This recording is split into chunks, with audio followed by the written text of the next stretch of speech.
At Food Revolution Network, our mission is healthy, ethical, and sustainable food for everyone who eats. We want kids to learn about healthy food in school. We want doctors to learn how nutrition impacts health in medical school. We want the routine use of antibiotics banned from factory farms.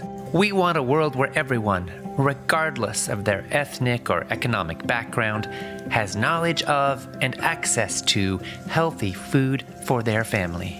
We want a world in which heart disease, cancer, Alzheimer's, obesity, and diabetes are rare, and in which vibrant health is the status quo. We're spreading the word and standing for change. And with every empowerment package purchased, we make a donation to Trees for the Future, enabling them to plant an organic fruit or nut tree in a low-income community. Join this movement and support this mission.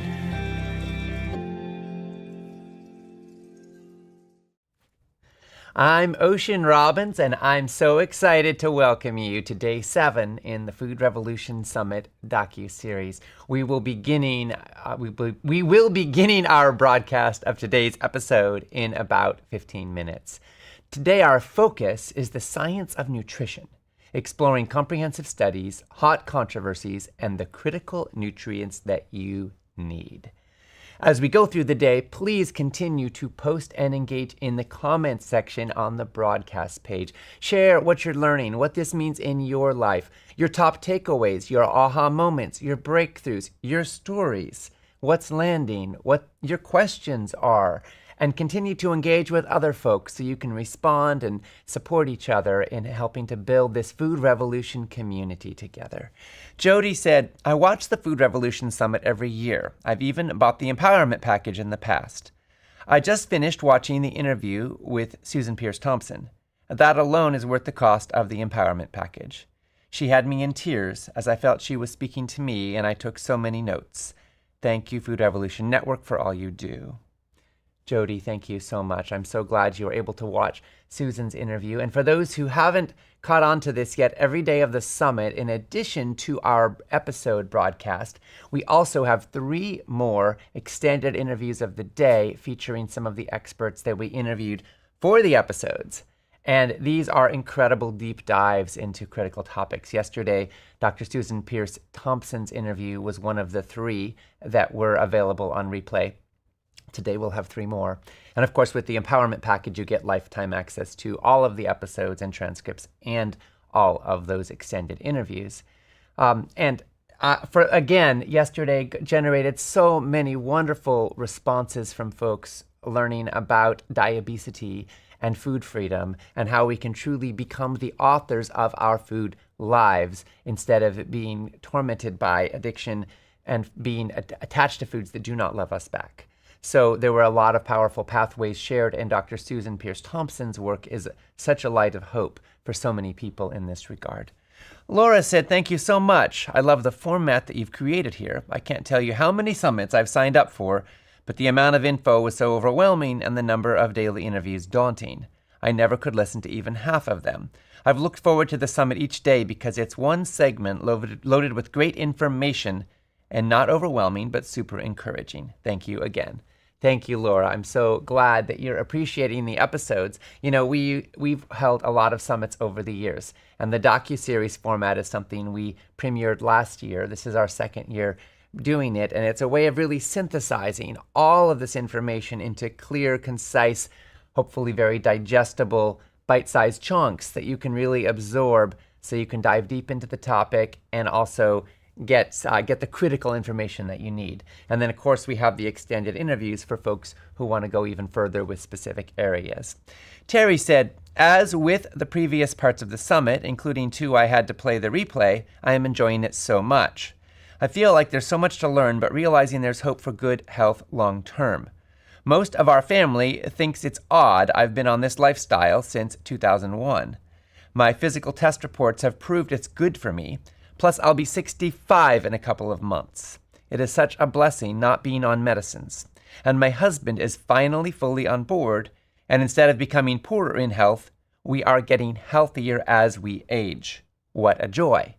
Thank you for your continued current studies and teaching. Very thankful for you, Ocean, your dad, and all the people with Food Revolution and Whole Life Club. Terry, thank you so much. I'm so glad you are in this journey with us and that you and your husband are on board together and that you are experiencing yourself enjoying more health and more wellness as the years go by. Bless you, and thank you for sharing that story. And we hear this so often. And thank you for being a part of Whole Life Club. For those who don't know, Food Revolution Network has an ongoing membership community. It's called Whole Life Club, and it's where we offer wisdom, recipes, and community to help folks keep making progress steadily and consistently, sustaining, implementing, and optimizing a healthy lifestyle. And there's about 10,000 people in there. And when you get an empowerment package, you do get an opportunity to join Whole Life Club with a free trial. And even if you don't get an empowerment package, you'll have other opportunities if you stay on our email list to join this powerful, life-changing community.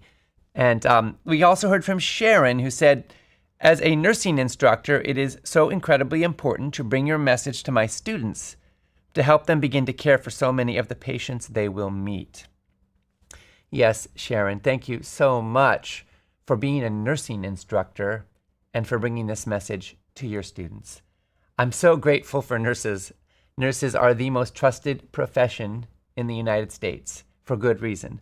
Nurses work so hard and so lovingly and so courageously to help patients. And I just want to thank you for helping nurture more nurses in discovering their capacity to influence people towards healthy diet and lifestyle. We're so grateful for that. And we want to make it a bit easier for you, Sharon. So we're going to gift you with an empowerment package. Our team will follow up with you, and I know you will put it to good use. Congratulations. Aruni said, Dear John and Ocean, through your platform, you have provided a wealth of knowledge, resources, and support to help people embrace a healthier lifestyle.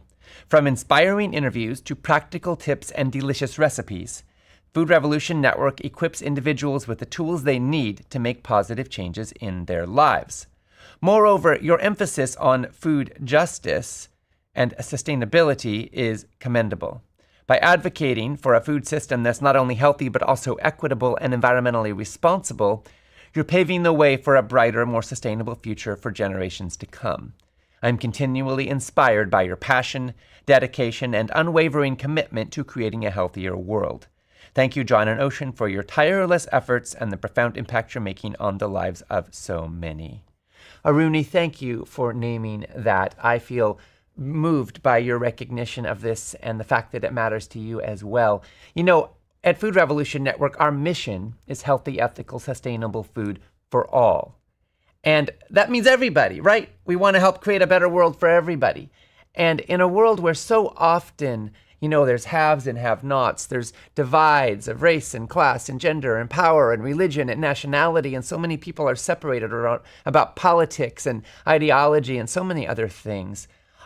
Food is something that really can bring us together because everybody needs to eat in order to live, and everybody needs healthy food in order to live in a healthy way. And so we're hoping that food can be a doorway to help humanity come together around some stuff. And, there's people of all different perspectives, nationalities, ideologies in this summit, but we're all interested in getting healthier together. And another critical piece of this is that right now, statistically, in the United States, the poorer you are, and also the darker your skin color, quite frankly, the more likely you are to depend for the majority of your calories on foods that are highly processed, on factory-farmed animal products, and the more likely you are to suffer from any of the major chronic diseases of our times, to live sicker and to die sooner. So from my perspective, if we want to uplift the health and the well-being of historically underprivileged or marginalized communities, if we want to create a healthy world for everybody, if we want to create a thriving, robust economy where everybody can give their gifts and where every child gets to grow up in a safe home, then one of the best things we can do is to support healthy food for everybody. Because what we can do with that process is to actually help lift communities out of poverty so that people are not overwhelmed with crippling medical debt, so that people are not suffering day in and day out with diseases that we know how to prevent. It's very hard to get ahead It's very hard to make a good living. It's very hard to leave a lot for your kids when you're suffering and sick. So our hope is that by sharing this information as widely as possible, we can uplift the health and the well-being of as many people as possible so that every community, and perhaps especially the communities that are struggling the most, can be lifted up.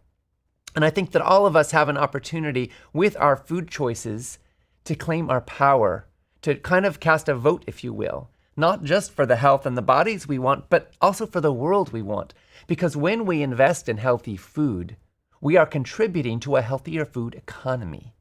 We're contributing to a world where there is more healthy food grown and processed, where the demand increases and therefore the supply increases, and therefore over time even the prices can come down. And that is something that I'm so excited about as I see the spread of natural foods and organic foods into more and more communities. It gets more accessible, it gets more affordable, it gets more available, and we can help build that together. So I'm very excited by the power of this movement and all the people that are part of this revolution with us. And I want you to know that every time you choose real food over processed junk, you're helping move the world in a healthier direction too, not just for yourself, but for other people as well. And as we will learn tomorrow, our food choices have a profound impact on ecosystems, people, communities, farm workers, farmers all around the globe. And when we bring our food choices into alignment with our values, we have an opportunity to take a stand for the lives we want and also for the world we want. Laura said, "This summit has been so good for me. I'm not much of a podcast listener or documentary watcher, but I appreciate the positivity, support, and love that each person embodies while providing this information. I really feel at home and safe in this summit, and I don't want it to end. The best and hardest parts of this summit have been hearing the journeys of others as they take their life back and become healthy. My joy has increased immensely just from hearing their stories, and I want this for people in my life as well. So much so that I was in tears listening to episode 5. I'm 26, maintain an active lifestyle, and follow a plant-based diet, but a lack of meaningful relationships, in particular within my family, was the most relatable pain for me. My family's relationship with food and lack of physical activity has caused so much pain that was fully reversible through the lifestyle described in this summit. I want my loved ones to be there and to be able-bodied as we continue to grow and enter and exit chapters of life. I hope that by getting the empowerment package for them, it will open their eyes to make the changes to live well-balanced lives. Thank you so very much for everyone involved in this summit. After too many years of feeling alone and quite hopeless about whether people will change their life for the better, I've found true satisfaction and joy even through the tears within this summit community. Thank you to everyone who has shared their stories and experiences." Laura, thank you so much for sharing your journey and your experience and for the love that is so evident for your family. And I know it can be so easy to feel alone, isolated, like a voice in the wilderness. We live in a toxic food culture all around us. Junk foods, unhealthy foods are advertised, they're mainstreamized, they're subsidized. And in that context, it can be very difficult. It can feel like so hard to do something different than the norm. But when you do, you're being a leader and you're helping to inspire and galvanize and move others, or maybe just open their minds to another possibility. Thank you for that. Thank you for being a part of this community and helping make it a richer, more vibrant, more beautiful place. As we move through the day, everyone, please continue to post and share in the comment section on the broadcast page, telling us your top takeaways, your aha moments, your breakthroughs, and what this means in your life. You can also reply to others and, of course, refresh the comments using the button provided there so you can see the most recent ones that have been submitted. Today, our focus is on the science of nutrition. Should you go keto or raw or paleo or vegan or follow a blood type diet? In a world where conflicting nutrition advice runs rampant, how do you know what's fact and what's fiction? In today's episode, we're going to go beyond fads and best-selling books to discover what the science actually says about the most controversial topics in food and health. We will reveal the truth behind hot-button topics like soy and lectins and phytates. You'll learn how to end the confusion about fatty acids and get the truth about rancidity in fish oil. We're going to uncover truth about protein and clarify how much you really need and whether plant protein or animal protein is best. and you're going to get a comprehensive rundown of specific vitamins and minerals and antioxidants and phytochemicals that you need to stay healthy. If you just joined us, we will be starting episode 7 in a couple of minutes now. I'm Ocean Robbins, your host, welcoming you. Chantal said, "Hi Ocean, thank you for all this wonderful information and all your hard work. Looking forward to start this new chapter in my life. Being a breast cancer survivor, I'm driven now to make significant changes in lifestyle. Even though I do eat really well, there's still lots of room for improvement. I'm going to try hard to convince my husband, who's a meat and potato guy, to follow along, and hopefully my 2 daughters will do the same. It's quite overwhelming taking in all the information at once. Trying really hard to keep up. What would you recommend? Is there a great beginner's guide that could help us to transition? I'd love to dive right in, but if there's any chance of my family members following me, I feel I will have to be a work in progress." Well, thank you so much, Chantal, for sharing your question. And I will share quickly that we have a lot of resources at Food Revolution Network to support you on the journey. Of course, there's Real Superfoods, which we've been talking a bit about. It's an amazing cookbook and also a guide. We also have a course called Plant Powered and Thriving that my dad and I created that specifically is designed to help you implement and dive into a healthy eating lifestyle. And if you stay on our email list, after the summit, we'll let you know about our Food for Health Masterclass, which is the best way to get into Plant Powered and Thriving. You can go to our website and buy it for $497, and it's an amazing course, and you can do that. But if you wait a little bit from the Food for Health Masterclass, you can actually get in for half price. All right, everybody, it looks like we are ready to dive into episode 7 of the Food Revolution Summit docuseries. Here we go.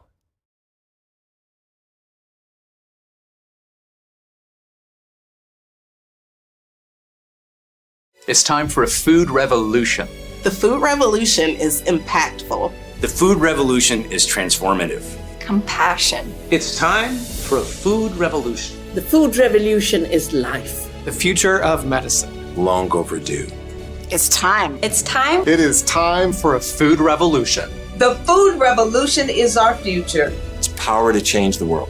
And it's available for everyone. It's time for a food revolution.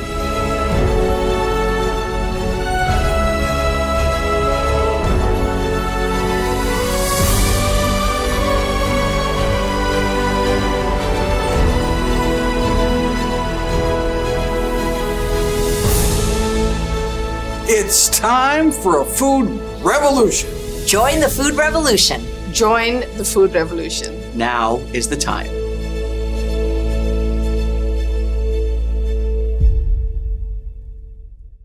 I'm John Robbins. And I'm Ocean Robbins, and you're watching the 2024 Food Revolution Summit. In this episode, we're going to look at the science of nutrition. We will, and we'll be asking some of the world's leading experts in diet, in health, and wellness to share what the latest studies are really telling us about how food impacts how long and how well you live. In a world where conflicting nutritional advice runs rampant, how do you know what's fact and what's fad? In this episode, we're going to go beyond rumors and best-selling books to discover what the science says about some of the most controversial topics in food and health. We're going to look for the truth about protein, soy, lectins, phytates. We're going to explore the myths and the realities of anti-nutrients and other issues with plant-based diets. You'll learn about fatty acids, fish oil, and you'll get a rundown of the specific vitamins and minerals and antioxidants and phytochemicals that you need to pay attention to in order to maximize your health. Why do you need money when you retire? So I can live the life I want to live. I said, so why don't we do the same thing with our health? Why don't we invest in our health for our health future? That means by what we pour into it, by our choices, every single day, what we choose to eat. This is adding to our future. Because what good is the money if you can't live healthfully? We now have thousands of studies published in the most prestigious peer-reviewed medical journals telling us clearly that we can prevent and in many cases reverse most of the major ailments of our times with simple changes to diet and lifestyle. The implications of this are immense. In the United States alone, we spend more than $4 trillion every year on healthcare. About 3/4 of this spending is on the treatment of chronic conditions, most of which can be prevented, some of which can actually be reversed with healthier diet and lifestyle choices. There are a lot of different opinions out there about what eating better really means. And in this episode, we want to look at some of the nuances and the complexities of all of this. And we'll start with a quick review of our biological history. What are humans designed to eat? What can we learn about ourselves if we look through the lens of evolutionary biology? I like to look at this through the lens of our kind of evolutionary biology, right? So through most of human history, if you think about physiology, anatomy, behavior, stress response, nutrition, metabolism, what did all that stuff evolve to do? Well, all those things evolved to facilitate us living long enough to find a mate and pass on our DNA, right? And that's true for any living creature. And for most of human history, we had to be able to do two tasks to make that happen. Find food when we're starving, not be someone else's food when they're starving. That's where our stress came from. And we had to respond to that stress through physical activity because we had to hunt and gather food and run and fight leopards. And as soon as we survived, that's when we rest, recover, and refuel. And what do we refuel with? This idea that our ancestors were hunter-gatherers is wrong. We were gatherer-hunters. It was much easier to gather calories off the ground than it was to hunt down big animals. But what do we gather? Primarily unrefined plants. Mm-hmm. It was roots and stems and leaves and seeds and fruits and nuts and vegetables and berries and legumes made up the vast majority of our calories historically, as it should today. That being said, there was no white flower tree. There wasn't a canola oil bush. There wasn't a Dr. Pepper nut. So all of this highly processed food, the artificial sweeteners, food dyes, all that, it'd be kind of like putting your diesel gas in your car and expect it to run right if it's designed to run on regular unleaded. And we didn't have dairy products, right? We needed to domesticate other mammals first. So when did that happen? 7,000, 8,000 years ago. Sounds like a long time. Look at the whole expanse of human history. Literally a blink of an eye. Now, we did eat meat historically. Our ancestors did. But several important points. A, it wasn't very much. We don't know for sure, but probably 20-25% of our calories came from animals. B, they were wild animals, not cows, pigs, chickens, fish, which have been stuffed full of corn and antibiotics and hormones, foods they're not designed to eat, which have really become another form of processed food. But most importantly, I think you could argue that our ancestors needed to get big and strong, get away from leopard and find a mate before they died of some infection when they were 30. So they never had to worry about if I overconsume meat, am I going to get cancer, diabetes, or have a heart attack? Because they were already dead. We've unmasked all of these chronic conditions, all of which are associated with both the overconsumption of animal foods as well as the processed foods I mentioned earlier. And then you take a couple steps back further and think about the implications to the environment of how we raise animals today, climate change, water use, land use, not to mention how we treat animals today in the industrial farming system we have. I think you can make a very strong argument that the optimum diet for human health, human performance is in fact a whole food plant-based diet. And I do, typically with patients like to make the distinction between a vegan diet and a plant-based diet because there is a lot of conflation these days. As you well know, veganism historically comes from a place of compassion about not harming other creatures. So don't eat them, don't wear them, don't use products tested on them. But as you also are well aware, there's a lot of fairly unhealthy food that's vegan, right? White flour is vegan, sugar is vegan. We've got basically the same digestive system that our gorilla and bonobo cousins have, and they're up in the trees eating leaves and fruit and vegetation all day. They don't develop clogged arteries, they don't develop type 2 diabetes, they don't develop colitis, they don't develop the diseases of civilization that we do. And that's a profound lesson to us. The mirror image clinical validation of that is that in so many of the really successful plant-based healing programs, it basically comes down to getting back to that whole plant food stream going through our bodies that normalizes blood pressure and resolves disease. So, in the modern world, what dietary pattern turns out to be best for humans? Let's look at the blue zones. So blue zones are these very interesting areas of the world where they have identified the longest lived, healthiest people groups. Caria, Greece, Sardinia, Italy, Nicoya, Greece, Okinawa, Japan, Loma Linda, California. And they really were blue areas on the map demographically, where they had very low rates of disease and lots of people that lived very healthy into their 90s and 100s. Dan Buettner and the National Geographic team went out and did 150 surveys of these people to identify what are the core characteristics of these populations that allowed them to live healthy, long lives. So Loma Linda, California is one of the blue zones in the United States, the only blue zone in the United States. And it's really based on the Adventist lifestyle. And the core principles of the Seventh-day Adventist Church dating back into the 1800s have been largely a plant-based diet, community, good sleep, exercise, and the cores of lifestyle medicine. that people group was identified as one of the longest lived people groups. And so research out of the United States from Loma Linda University looked at this people group prospectively and retrospectively to identify what are the characteristics that are leading to low rates of cancer, heart disease, type 2 diabetes, and dementia. And so the Adventist studies, 1 and 2, really delved into the population of the Seventh-day Adventist church that lived in Loma Linda. And so just like the other blue zones, they've discovered that the Seventh-day Adventists have largely a 95 to 100% whole food plant-based diet, where they focus on fruits, vegetables, whole grains, beans, lentils, seeds, chickpeas, and berries and onions and garlic as a foundation for their diet. They live longer and they live healthier.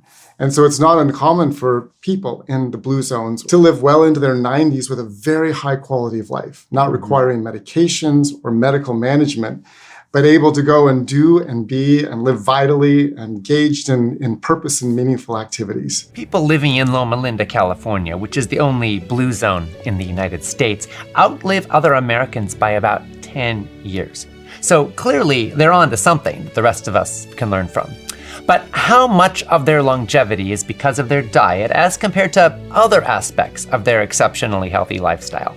And how does a healthy omnivorous diet that includes animal products, along with whole plant foods, compare to a more strictly or entirely plant-based diet? Well, those are very good questions. And fortunately, a number of studies have looked at these very questions in depth. We have the Adventist Health Studies 1 and 2, which have tracked more than 50,000 people for more than 40 years. We also have the EPIC Oxford study, which tracked 65,000 men and women for many decades. And we have 2 studies from Taiwan, the Taiwanese Health Study and the Taiwanese Vegetarian Study, which have been tracking thousands of participants for the last 20 years. And what's interesting about these studies is they didn't compare vegans with Western people eating a Western diet. They compared people who were smoking the same amount, drinking the same amount, exercising the same amount, and were generally health conscious about their diets. So they weren't eating highly processed foods as much as the average American. So they compared vegans, lacto-vegetarians, pescatarians, semi-vegetarians, and omnivores. They did health food shoppers and different people that were more health conscious, same 5 categories. And it's just fascinating to look at the results because these are really comparing the diets. And what they found very consistently was the further you go towards whole food plant-based, the vegans had the lowest risk of almost all of the chronic diseases, then the lacto-ovo-vegetarians. There were a few exceptions with the pescatarians, but generally the vegans were doing the best. And just to give you an example, hypertension in Adventist Health Study 2 was 75% lower among vegans, 55% lower among lacto-ovo-vegetarians. Ischemic heart disease was about 25% lower among vegetarians and vegans. When we looked at diabetes, 62% lower in the Adventist Health Study 2 among vegans, 38 among vegetarians. We see this consistently, and in fact, in Suchi, they saw a 50% lower risk in diabetes for men and 75 in women for the vegetarians. And they found non-alcoholic fatty liver disease 20% lower, urinary tract infections 16% lower among the vegetarians. The kidney disease 50% lower in Adventist Health Study 2 among actually 52, but about half. And then cancer 19% lower among vegans and in the EPIC Oxford, and 16% lower among in the Adventist Health Study 2, and 58% less breast cancer in Suchi in the Taiwanese study. So this is really consistent. They found 30% less depression, 40% less cataracts in EPIC Oxford in the vegans compared to the omnivores. So just over and over again. There are many diets out there, but it's really been clear to us that the healthiest diet is one that sets aside the animal products, that brings the plant products right up front in as natural a form as you can get.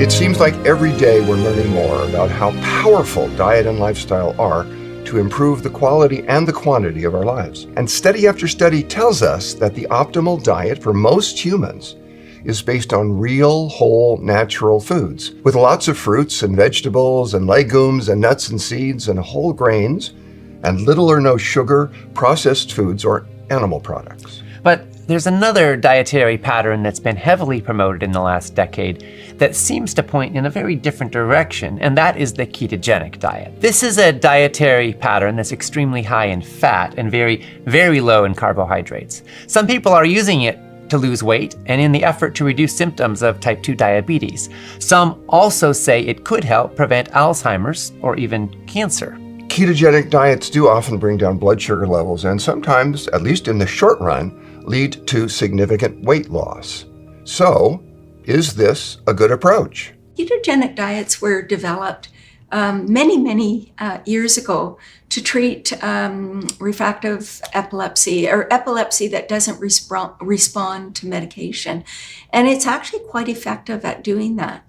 But the problem with it is that it causes severe cardiovascular disease, and it causes a lot of issues for the children that are on those diets. It has tremendous negative consequences, and it does because it is a grossly inadequate diet nutritionally. And in fact, so inadequate that the US Best Diets, when they compare all the different weight loss diets, it almost always comes up as the dead last in the healthy diets category because it's so grossly nutritionally deficient. It's deficient in all the nutrients that are provided by plants. Plants are sources of carbohydrates. The main nutrient in plants is carbohydrates. So all plant foods contain about 58 to 92% of calories from carbohydrates, with the exception of nuts and seeds, which are mainly fat. All of these healthy foods we've been talking about, fruits and vegetables and whole grains and legumes, are predominantly carbohydrates. And so keto diets, you can't be consuming very many of those when you're eating 5% or 10% of calories from carbohydrates and 70 or 80% from fat. And ketogenic diets for children with epilepsy are even higher in fat. But so you're eating a diet that's mainly fat. Well, fat doesn't have a lot of nutrients. And it doesn't have a lot of fiber, and it doesn't have a lot of phytochemicals or antioxidants or prebiotics or any of those things that we really need to promote and support health. So, the goal to me, you can lose weight smoking cigarettes. It doesn't mean smoking cigarettes are good for you. So a ketogenic diet does produce weight loss, and it will help to flatline your blood sugar because there's very few carbohydrates there. But to me, when you assess the value of a diet, there are two critical factors. One is that it's got to supply the nutrients human beings need for health and for renewal of all of our body systems. And it's got to reduce our risk of chronic disease. And keto diets fail miserably on both counts. And that's all there is to it. They fail miserably. Plant-based diets are the opposite. They supply nutrition beautifully, and they are the most effective diets for reducing risk of disease. So you don't want to adopt a diet that's going to increase your risk of death and disease. And we have you can see I'm passionate about this topic. We have all kinds of studies showing, there was a 2018 study that showed that people consuming the least amount or the lowest amounts of carbohydrates had a 32% increased risk of mortality. That's not something we want a diet to be doing. Nowadays, there are some people who are still doing the carbohydrate avoidance, the keto kind of diet. And you can understand why, is because a lot of what people eat is starchy foods. And so people have discovered if they stop eating potatoes and breads and fruits and cookies and all of the carbohydrates, which is about 50 or 60% of what we eat, they will lose weight. But many of those foods are healthy foods. Think about the apples and the oranges and the bananas and others, healthy carbohydrate-containing foods. So we use the word carbs today, and carbs has become a bad word, but it comes from carbohydrates, and carbohydrates are everywhere. Fruits, vegetables are all carbohydrates. Beans are carbohydrates. Sweet potatoes are carbohydrates. They're complex carbohydrates, and they're very good. All the research shows the more complex carbohydrates you eat, the healthier your body. But again, it's the marketing message that became so powerful that we could classify carbs as bad and lumped into the unhealthy carbs, white sugar, white flour, which we should not be eating. We also got the fruits and some of the vegetables lumped in there as well, potatoes, that are bad carbohydrates. We can package this nice story, we can tell it, and we can sell it.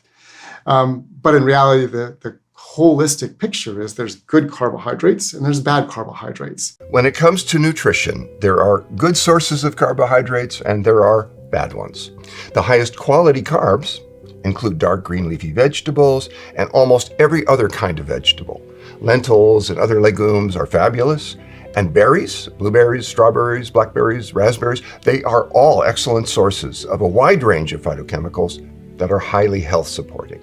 And their vibrant colors signal that they are rich in phytonutrients, including flavonoids, antioxidants, and vitamins. Really, all vegetables and fruits in their unprocessed forms are high-quality carbs. And for most people, whole grains and legumes play an essential health-giving role too. Yes. One of the reasons that I think carbs have gotten a bad reputation is because most of the carbs that a lot of folks are eating today are not the quality carbs that my dad was just describing. The average American consumes more than 60 pounds of added sugar every year and more than 130 pounds of white flour. I don't think any of us need a lecture on the devastating toll that added sugar and white flour are taking on our health. But it is significant to the conversation about carbs to recognize these are the primary carbs in most people's diet, and they're wreaking havoc on human health. And meanwhile, only 3% of people in the United States are getting the recommended number of servings of fresh vegetables and fruits every day. And that recommended amount is actually very low compared to what the optimal amount would be. What we see is a great many studies showing us that consuming more whole grains and legumes and fruits and vegetables, all of which are high in carbs, is directly correlated with reduced risk of Alzheimer's, cancer, heart disease, diabetes, and obesity. But we also know that consuming refined flour and sugar and other unhealthy carbs is a recipe for a great deal of suffering. So please, let's not stigmatize carbs, but instead choose the healthiest sources of carbohydrate. One of the most significant sources of carbohydrate in the world today is wheat. And this brings us to another point of considerable controversy, which is gluten. Gluten is an umbrella name for proteins that are found mainly in wheat and also in rye and barley. Up to a third of all Americans report that they are on or are trying to be on a gluten-free diet. So what do you think? Is that a good thing or a bad thing? Well, part of the issue here is that most of the wheat people are eating is in the form of refined white flour. And there's a world of difference between adding bulgur to a vegetable stew compared to white flour bread or the wheat in Twinkies.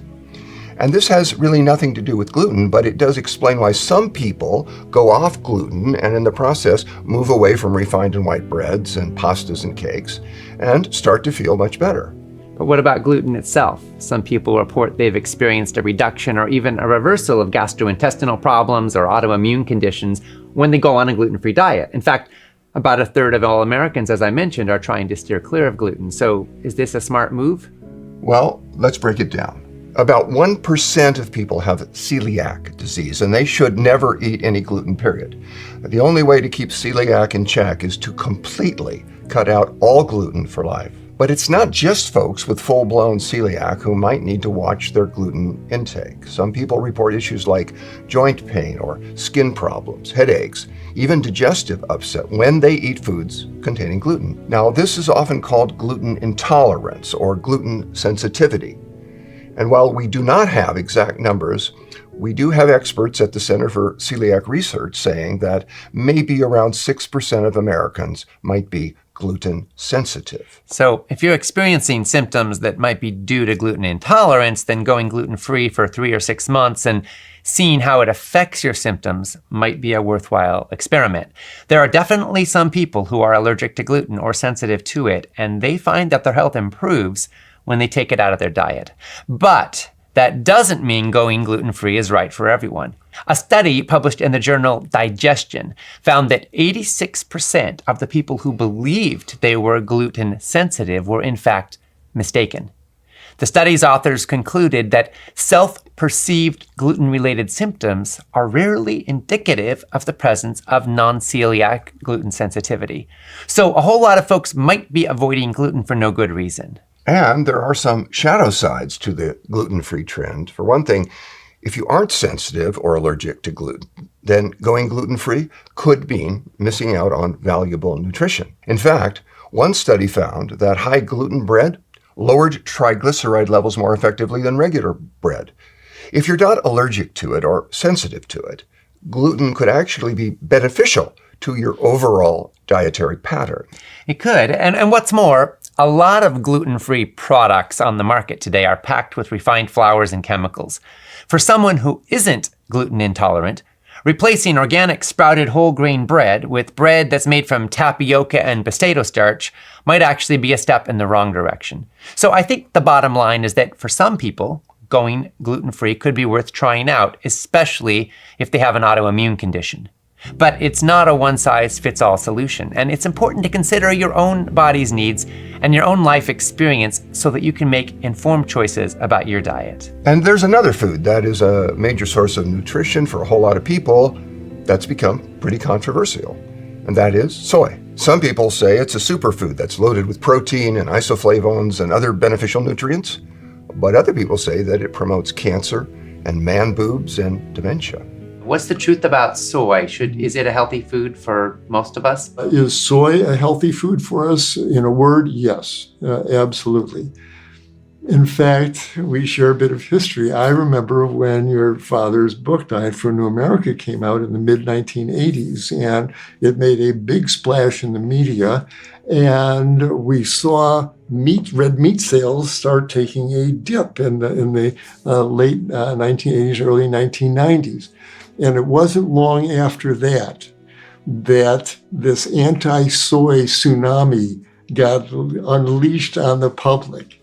And I can't think that the two are unrelated here. And because soy products and the soy burgers and the soy milks were just coming into the natural food scene. And I think the meat industry folks saw that as a threat. And so out comes this anti-soy tsunami of misinformation, and it's full of estrogens. It's like soy milk's like putting your kid on birth control pills. It causes breast cancer, and it echoes to this day. Well, I'm passionate about a lot of things, but I'm passionate about soy too because it upsets me terribly when we had a lot of negative press about soy that sort of came from a couple of places that were very meat-centered in their diets, and they created a lot of bad publicity about soy. We have so much evidence for the health benefits of soy. It's just overwhelming. So soy reduces risk of breast cancer, reduces risk of prostate cancer. It probably reduces risk of endometrial cancer and colon cancer. It reduces risk of cardiovascular disease and kidney disease. It reduces possibly male pattern baldness. It reduces symptoms of menopause.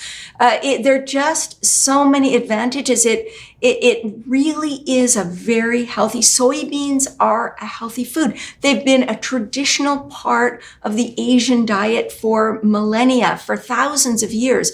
They are a staple in 2 of the 5 blue zones. If they were so dangerous and so toxic, they would not be a staple in the traditional Okinawan diet and the Adventist diet. So there are so many reasons. To me, that's a real acid test. And so I think soy has a lot in its favor, and we have a ton of evidence suggesting that it's a really healthy addition. And one of the reasons it upsets me that so many plant-based people think it's like, don't eat it, is that it provides a wonderful food, a versatile food. So tofu and tempeh can be great replacements for meat. Soy milk is a high protein, high nutrient dense replacement for cow's milk. It's higher in iron and a lot of minerals. And so it's a really good food. Soy is high in phytoestrogens, which can have estrogenic effects. Does this increase the risk of breast cancer? Turns out that there's two kinds of estrogen receptors in the female breast, and the receptor that would actually cause cancer growth and cell proliferation is stimulated by mammalian estrogens, estradiol, etc., that are in dairy products, it turns out.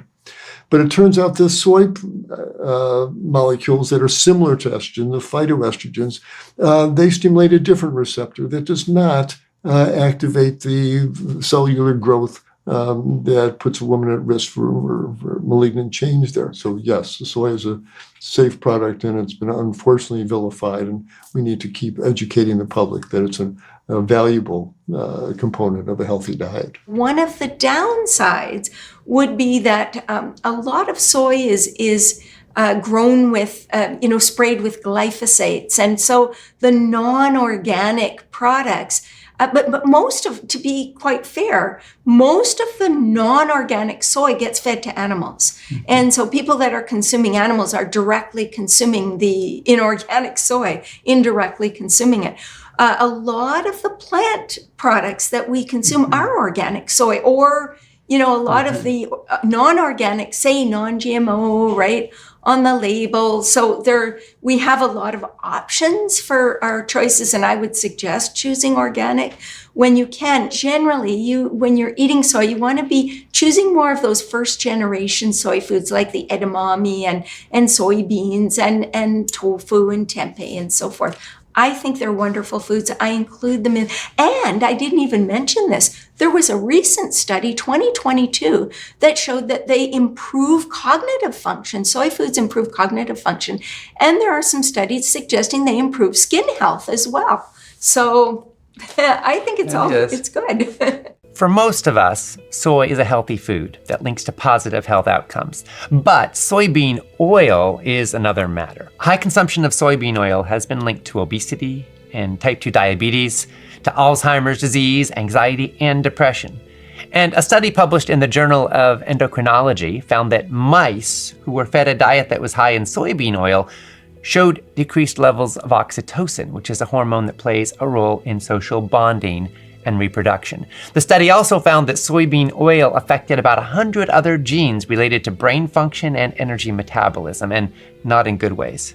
As soon as you take a whole plant food, like a whole soybean, and start extracting out the sugar and the lignans and the protein and the fats, and you start creating a substance that has pharmaceutical effects.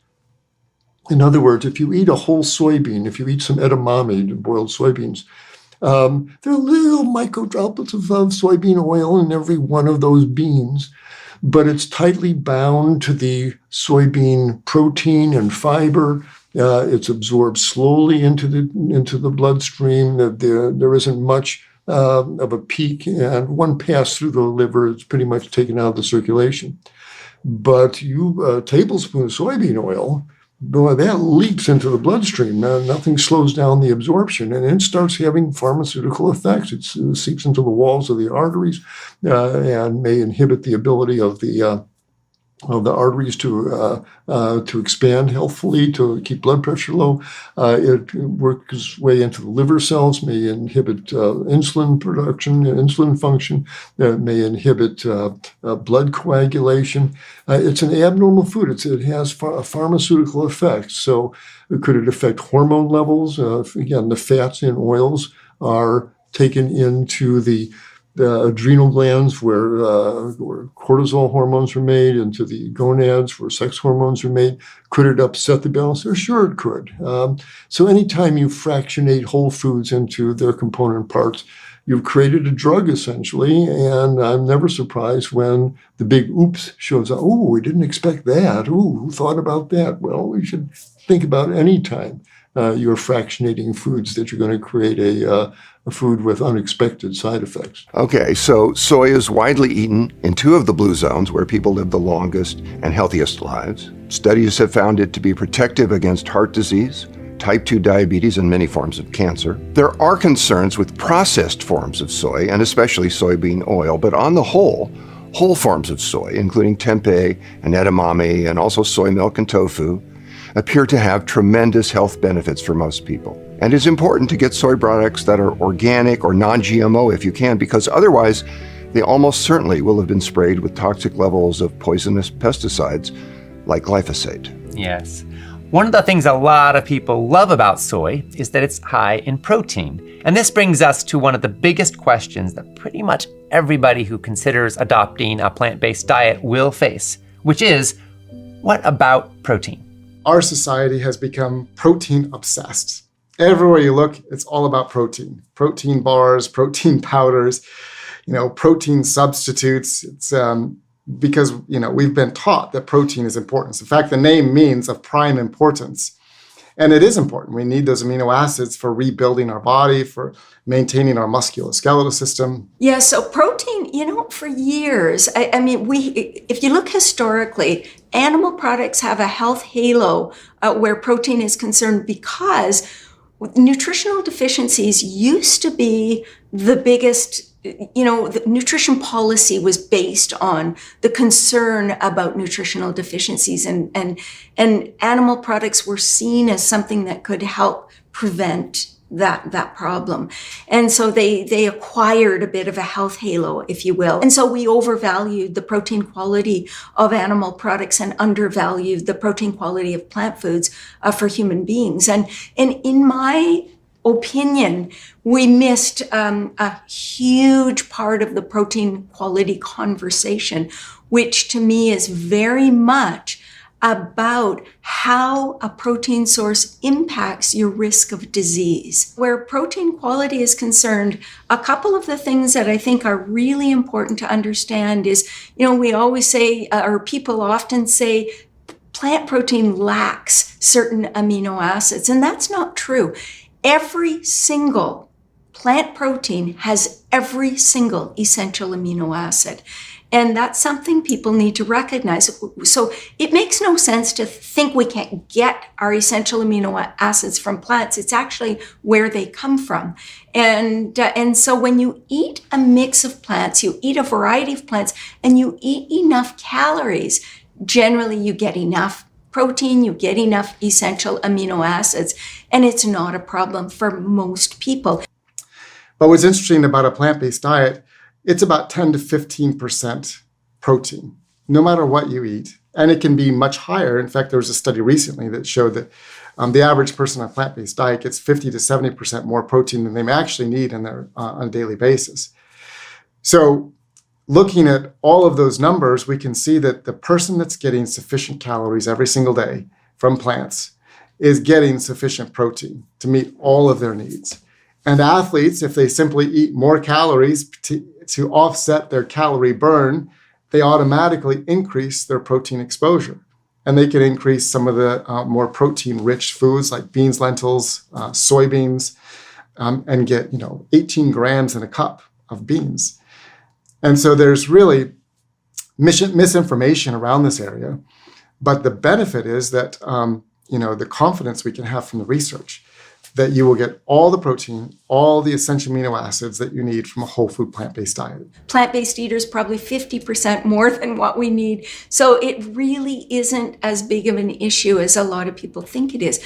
Now, it doesn't mean it can't be an issue. It can be an issue for some individuals. We see it sometimes in teenagers who go from meat and potatoes to French fries and or hamburgers and soda to French fries and soda when they become plant-based.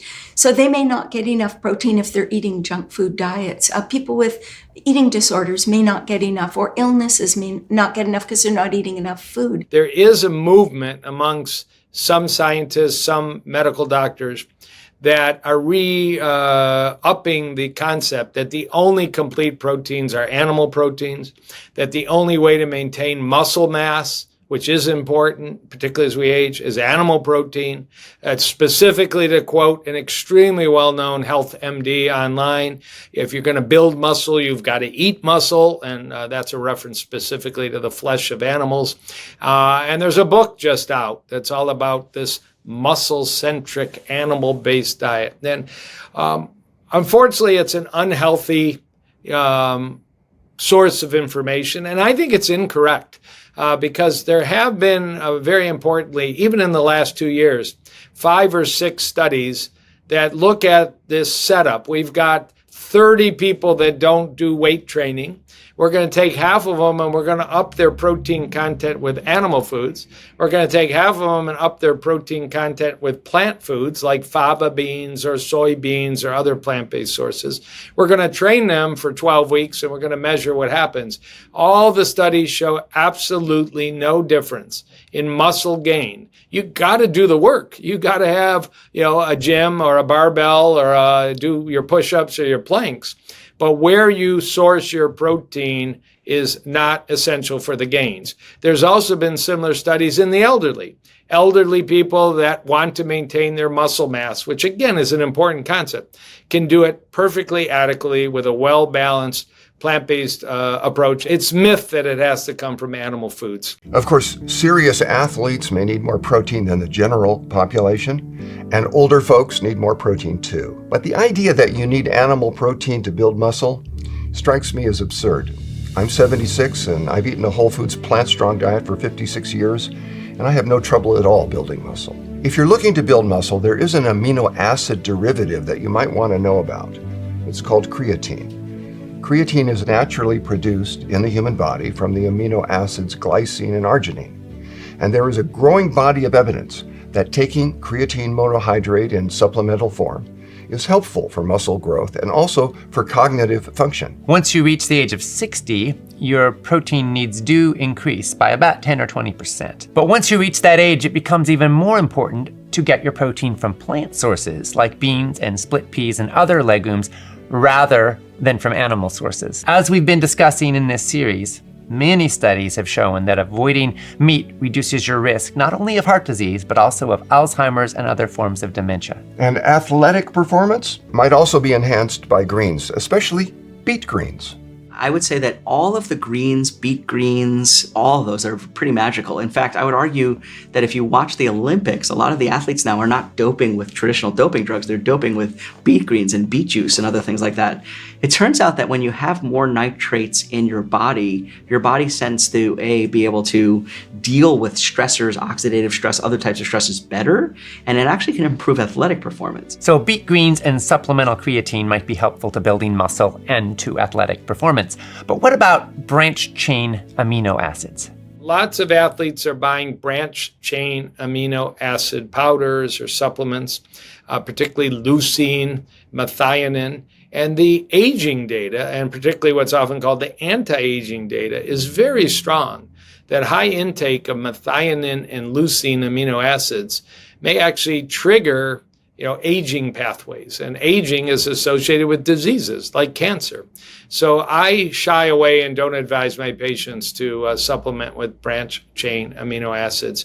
It may be one of the advantages of plant-based diets that we are what is called a low methionine diet.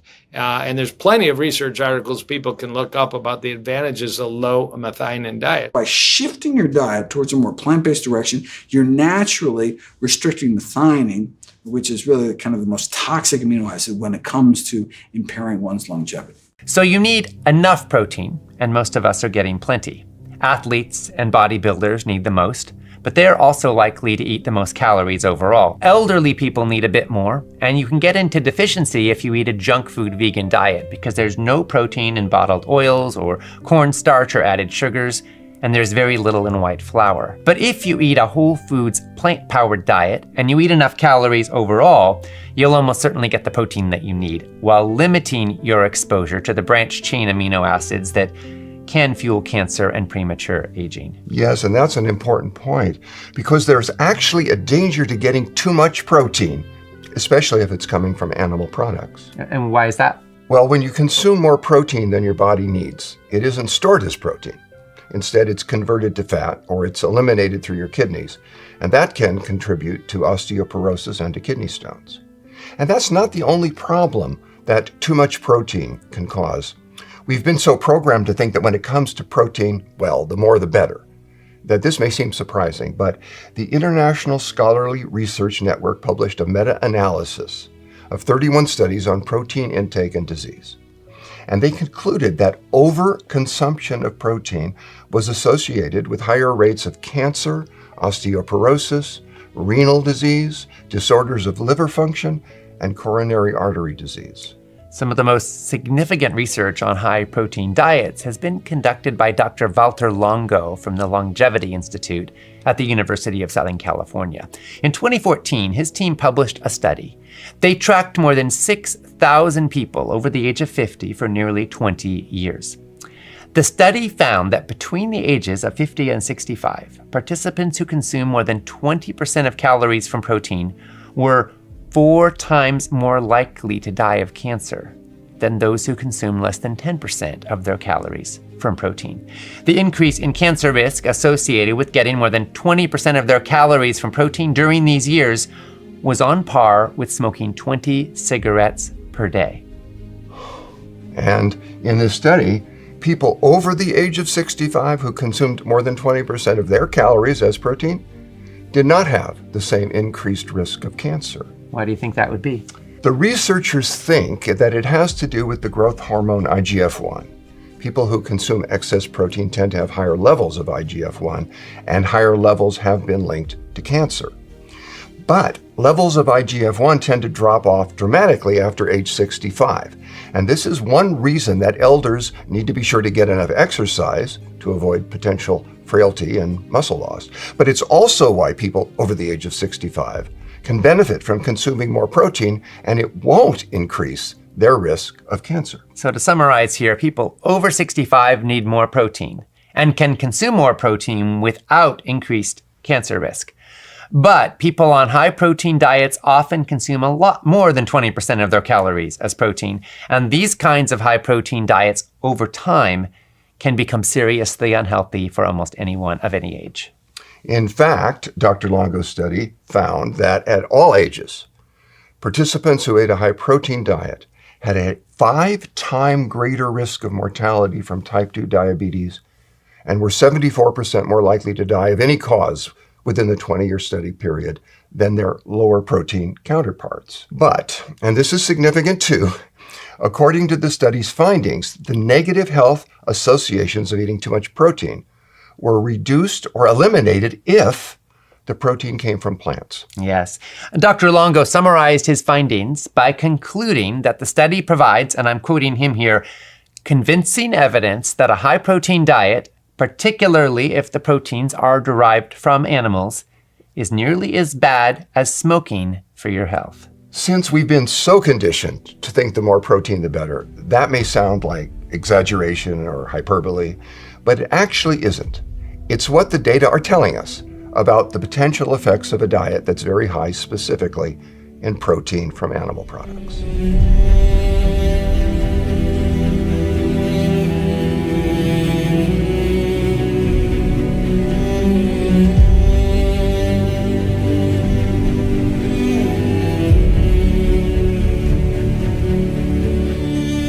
So we've talked about carbohydrates and we've talked about protein. Now let's talk about the other macronutrient in our diets, which is fat. And specifically, let's talk about essential fatty acids. The omega-3 and the omega-6 are what is known as essential fatty acids. Essential in this context means that you have to get it from food. Omega-9 is not an essential fatty acid because the body produces it itself, kind of like how the body also makes cholesterol. That's why cholesterol is not an essential nutrient. But omega-3 and 6 you have to get from food. Now, part of the issue is that for optimal health, you want a balance of omega-3 and omega-6. The average American diet is very high in omega-6, largely because you find that in seed oils and soybean oil and corn oil, and very low in omega-3s. So omega-3s are found in chia seeds, flax seeds, walnuts. So when we talk about pro-inflammatory compounds, a lot of the inflammation comes from the overconsumption of omega-6 fatty acids, right? So omega-6 fatty acids, we ingest these short-chain fatty acids, they get elongated, and they're the precursors on the omega-6 side to these pro-inflammatory compounds, leukotrienes, prostaglandins.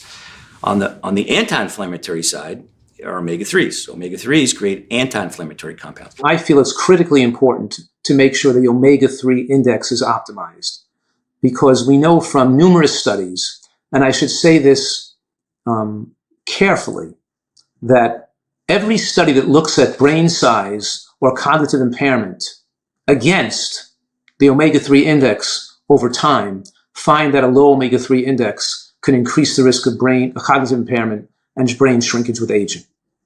So, and we know that omega-3 protects the brain against inflammation and susceptibility to toxic chemical compounds. The science is we have to have omega-3 fatty acids in our diet, and we can't produce them, and they're crucial for brain health, for optimal cholesterol levels, for vision, for joint health.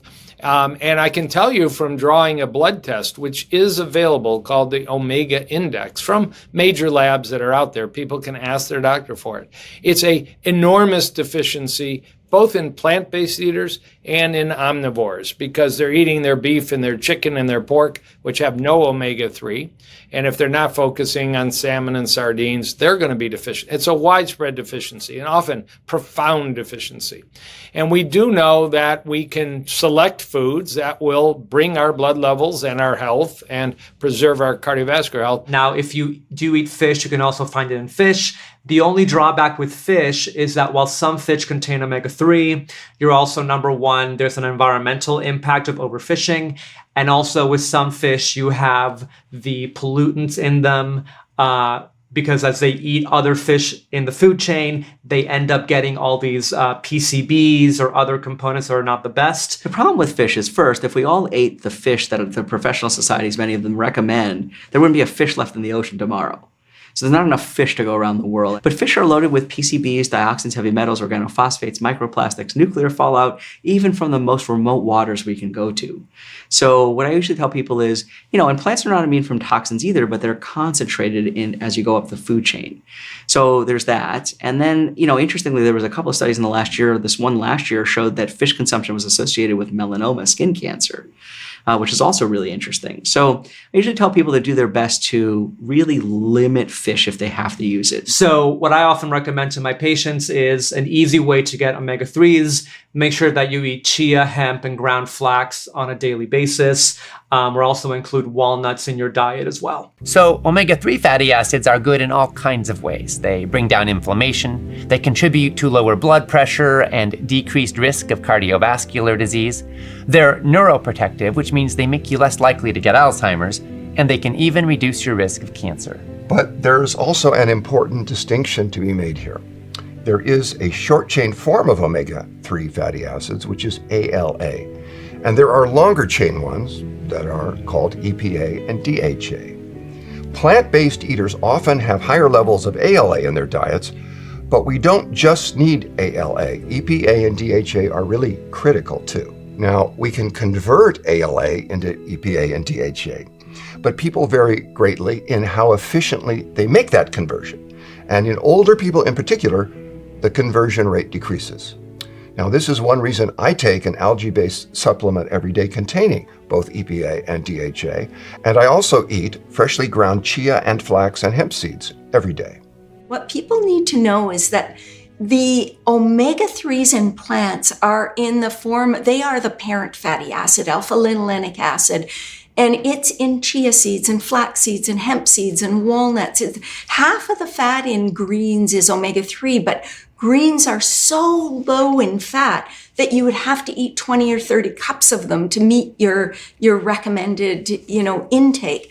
But the problem with ALA is the biologically active forms of omega-3 are EPA and DHA, so EPA and DPA is the next on the conversion line, and then DHA.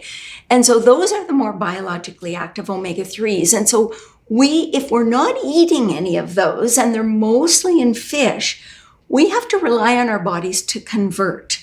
And that requires some conversion enzymes, and it requires a number of factors in the diet. One other factor to be aware of, if you're a plant-based person and you're getting your omega from plant-based sources, if it's ALA, that conversion is also affected by what's going on in your liver. So if you're drinking alcohol, that's going to affect that conversion. If you're getting a lot of omega-6 foods, processed foods, which are packed with omega-6s nowadays, that's going to interfere with that conversion as well. Smoking depresses conversion. Aging depresses conversion. Pregnant and lactating women tend to be more efficient converters because their bodies just know that they need to be prepared for pregnancy. And when you're growing a baby to make a brain, you need DHA. So the conversion is naturally better. But conversion tends to be slow and fairly, just inefficient, if you will. And so there's a question of whether or not vegetarians and vegans, because our intakes, vegetarians at least 30% lower amounts in the bloodstream than omnivores. Vegans probably 50 to 70% lower. And so there's a question, would we be better off including a direct source of EPA and DHA? And when that question first arose back in the 70s and 80s, we didn't have a vegan DHA and EPA supplement. Now we have tons. There's just all kinds, and it comes from the same place fish get their EPA and DHA, microalgae. So it comes from microalgae. And so that is a source. And in my humble opinion, it makes good sense to be supplementing with it. We don't know for sure that we absolutely need it, and especially for children that are born plant-based and have never eaten fish and their conversion is really efficient. We don't know for sure.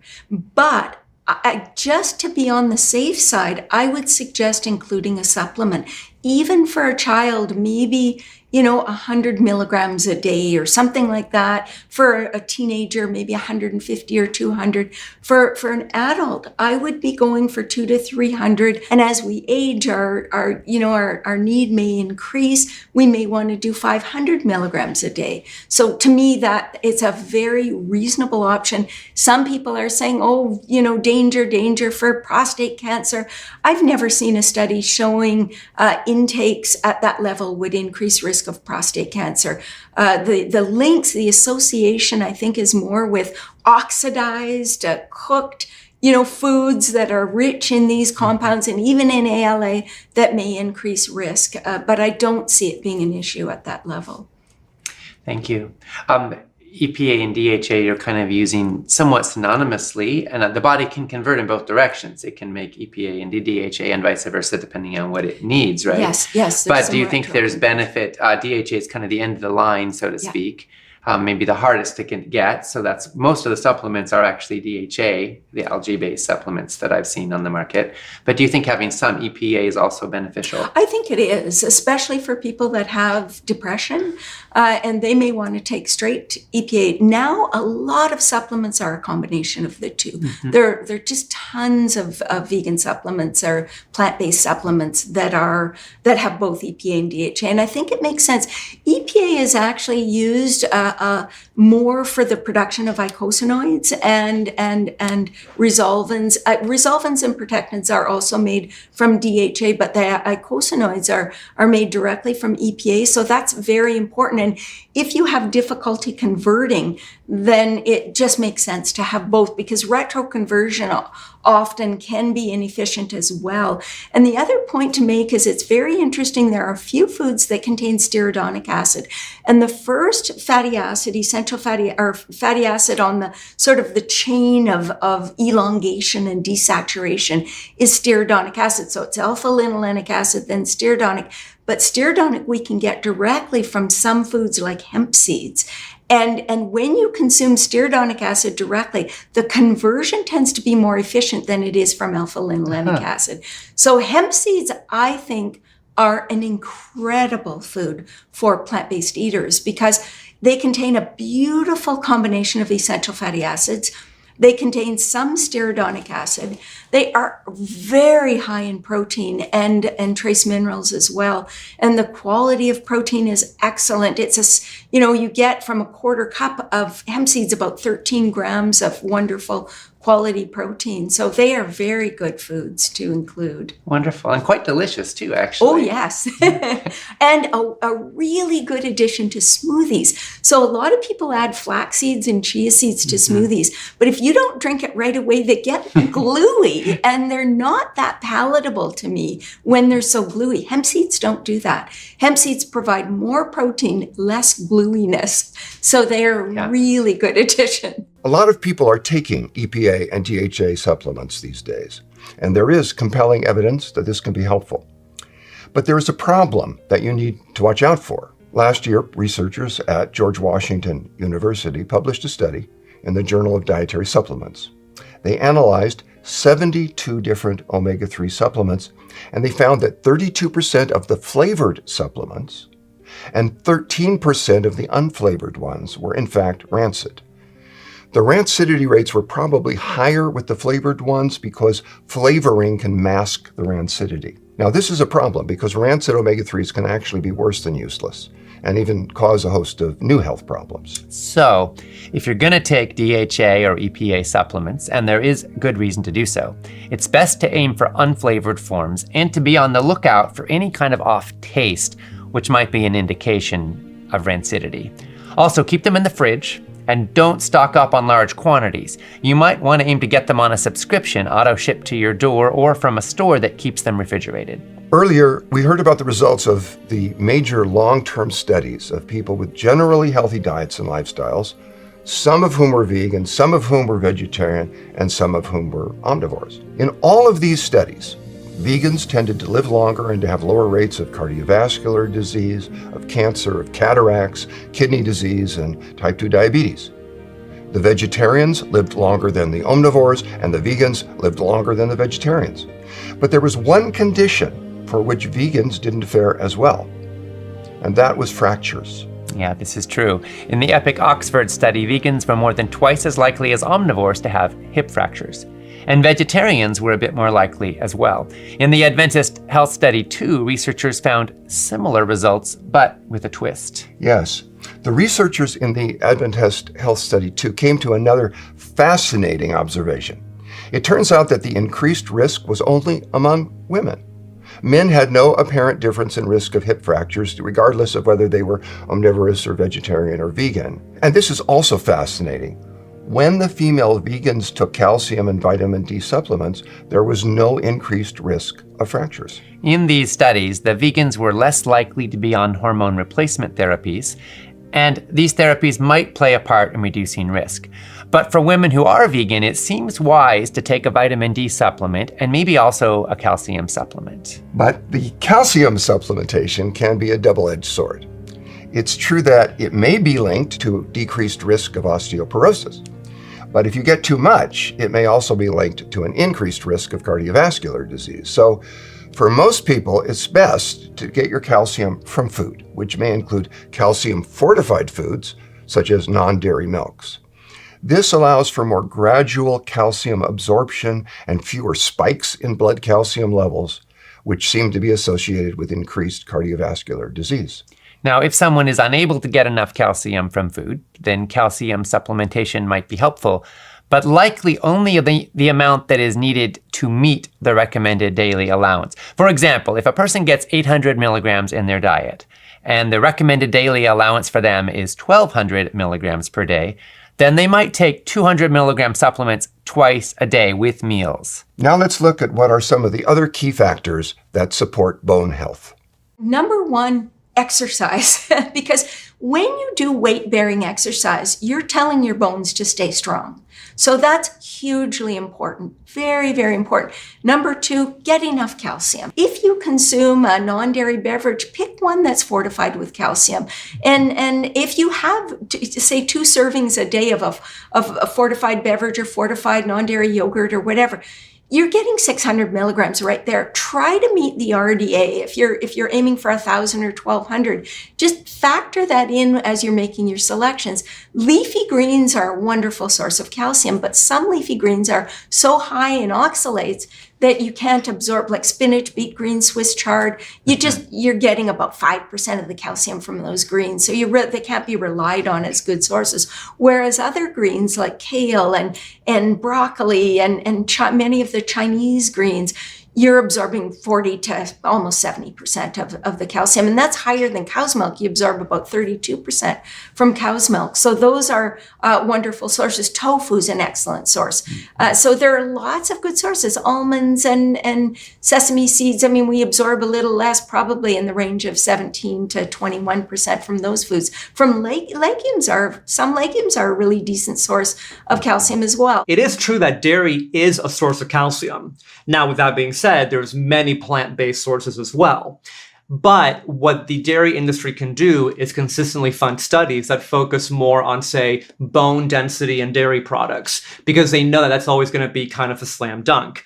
And that's why it's important to really understand nutrition as a whole, because when you look at bone health, you realize that there are a lot of nutrients that are needed for bone health, like, for example, manganese and vitamin K, neither of which are in dairy.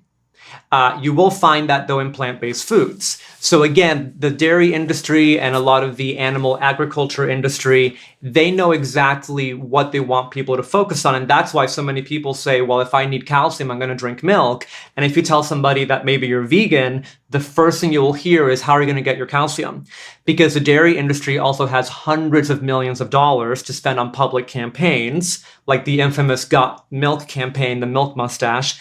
That was hundreds of millions of dollars. Plant-based foods don't have that kind of budget, and people may not realize that there is also calcium in almonds, oranges, and chickpeas. And then, of course, vitamin K, and we need enough potassium and magnesium, and so these are all nutrients, zinc, and all of these nutrients are important to bone health. And even vitamin B12 is important to bone health. Vitamin A, we don't want to get too much, but we don't want to get too little. So they're all important nutrients.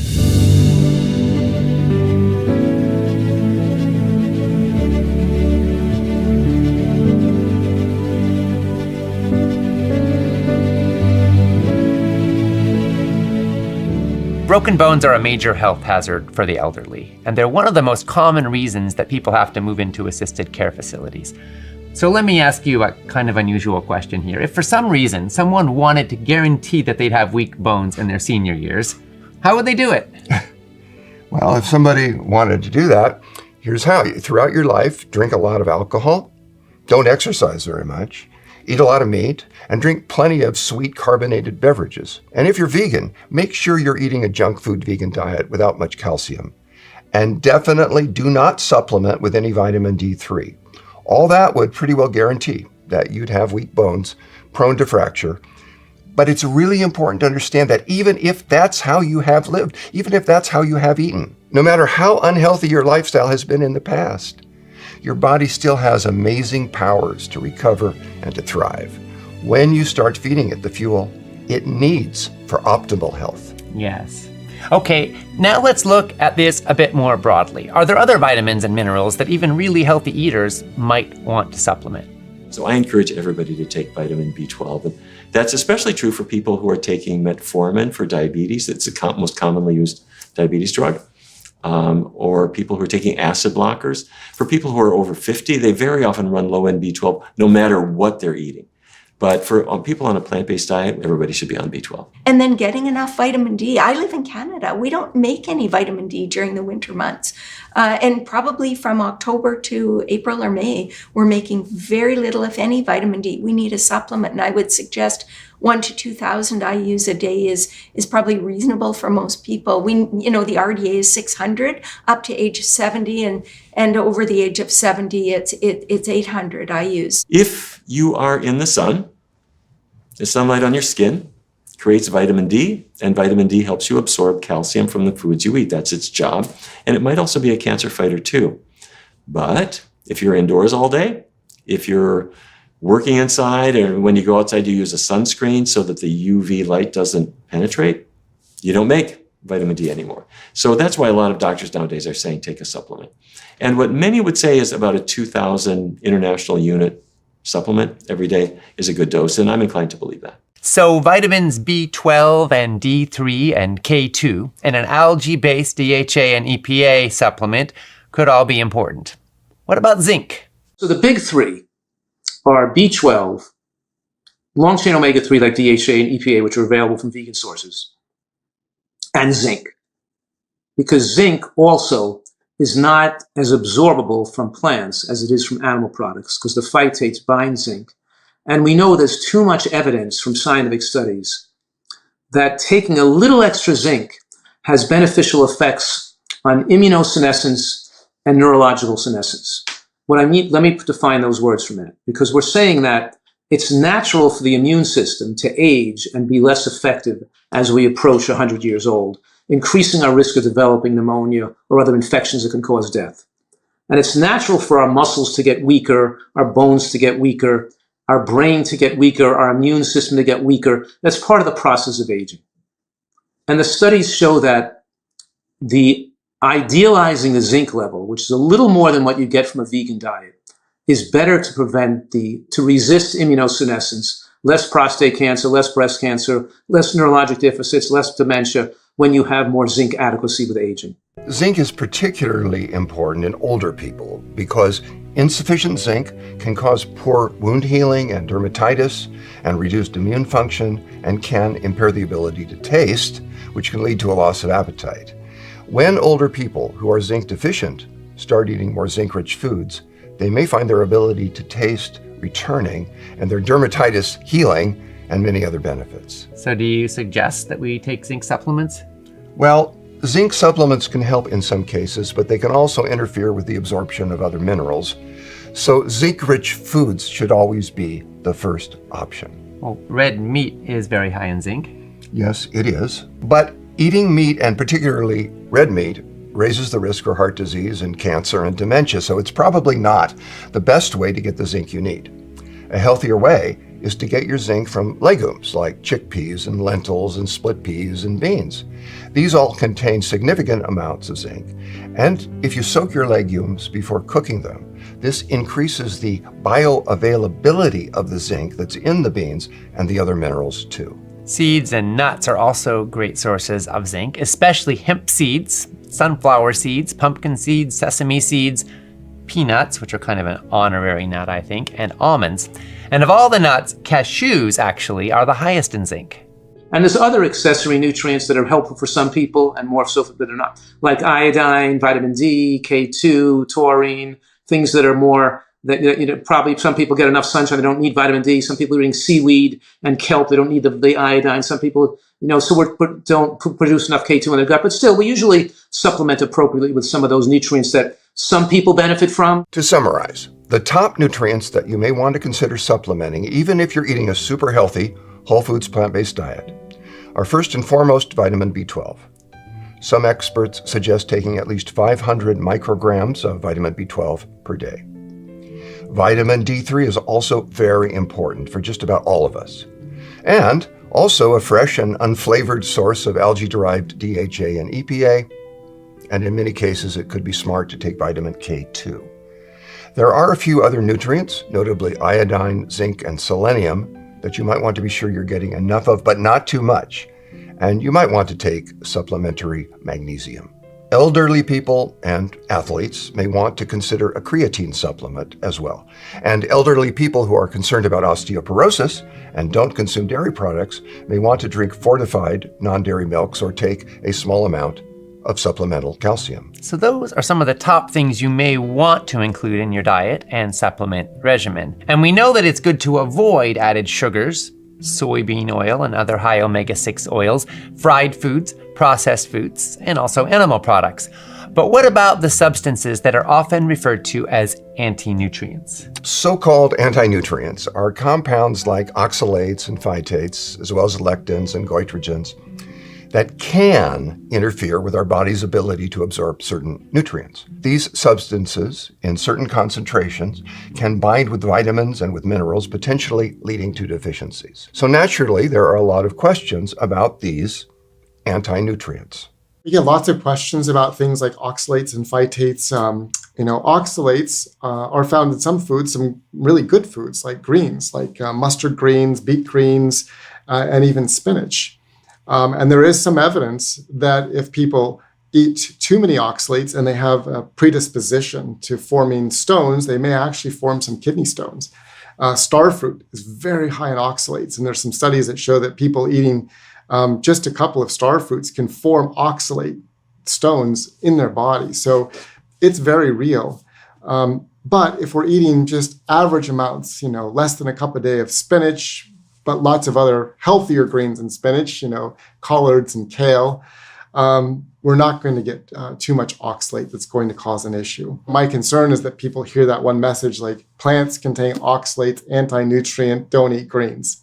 And they miss out on some of the most important foods in their diet. But it's a smaller percent of the population, and it's just removing some of those higher oxalate foods and being careful with those greens, beet greens, mustard greens, and spinach, eating some of the others. Phytates, one of the concerns is, binding to iron and other minerals that it begins leaching those things out. But there's also research that shows that phytates can have a positive impact in our health as well. And so, I think a lot of these questions are answered by looking at a well-balanced whole food plant-based diet, not eating too many phytate-rich foods, not eating too many nuts, not eating too much spinach, and getting lots of leafy greens and berries and lentils, beans and herbs and spices, and in that way, through the balanced diet, avoiding some of the potential for getting higher exposure to some of these anti-nutrients.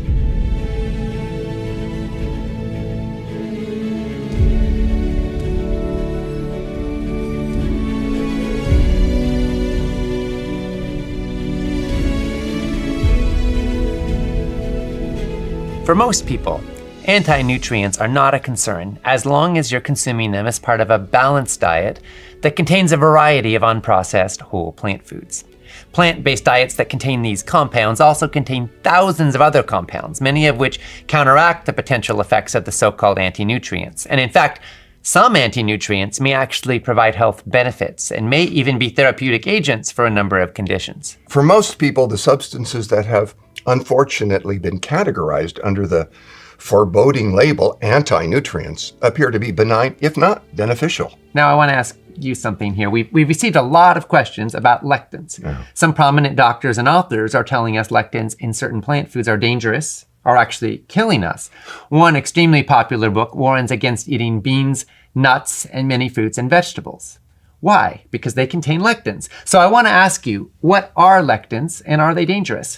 Well, those are good questions, and there is a lot of confusion about these topics, and I hope we can clear it up a little bit. Now, lectins are proteins that bind to carbohydrate. There are thousands of kinds of lectins. They're present in plant foods, and they're also found throughout nature in animals and in all kinds of microorganisms. In plants, they're part of the plant's self-defense mechanisms. They help to protect against pathogens and insects. And this is similar to other phytochemicals, such as flavonoids, which serve as natural defenses in plants and are extremely beneficial nutrients in the human diet. Now, there are some prominent authors telling us that lectins disrupt digestion and are anti-nutrients. Well, is there anything to this? It's true that plant lectins bind to carbohydrates during digestion, which slows down their digestion. But in many cases, this is a good thing because it lowers the glycemic index of carbohydrates, and it contributes to the weight loss and the anti-diabetes effects of beans and many other plant foods. The anti-lectin crowd is telling people to be afraid of eating foods like beans and many fruits and vegetables.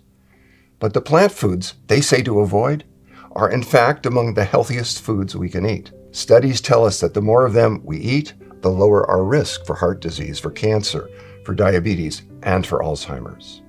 Beans, for example, are rich in many anti-cancer phytochemicals, which is why they consistently show very powerful associations with lower rates of breast cancer.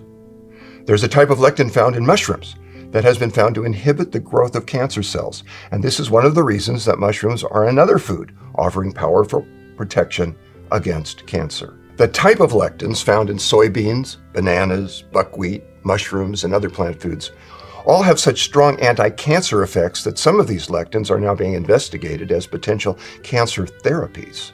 Well, do you think that lectins pose any dangers? Well, there are thousands of types of lectins, and a small number of them do pose risks. There's an extremely rare type of lectin that is found in the seeds of the castor bean plant called ricin, which is seriously poisonous. There are particular lectins in beans, lentils, and other legumes that can be harmful, but only if these foods are eaten raw.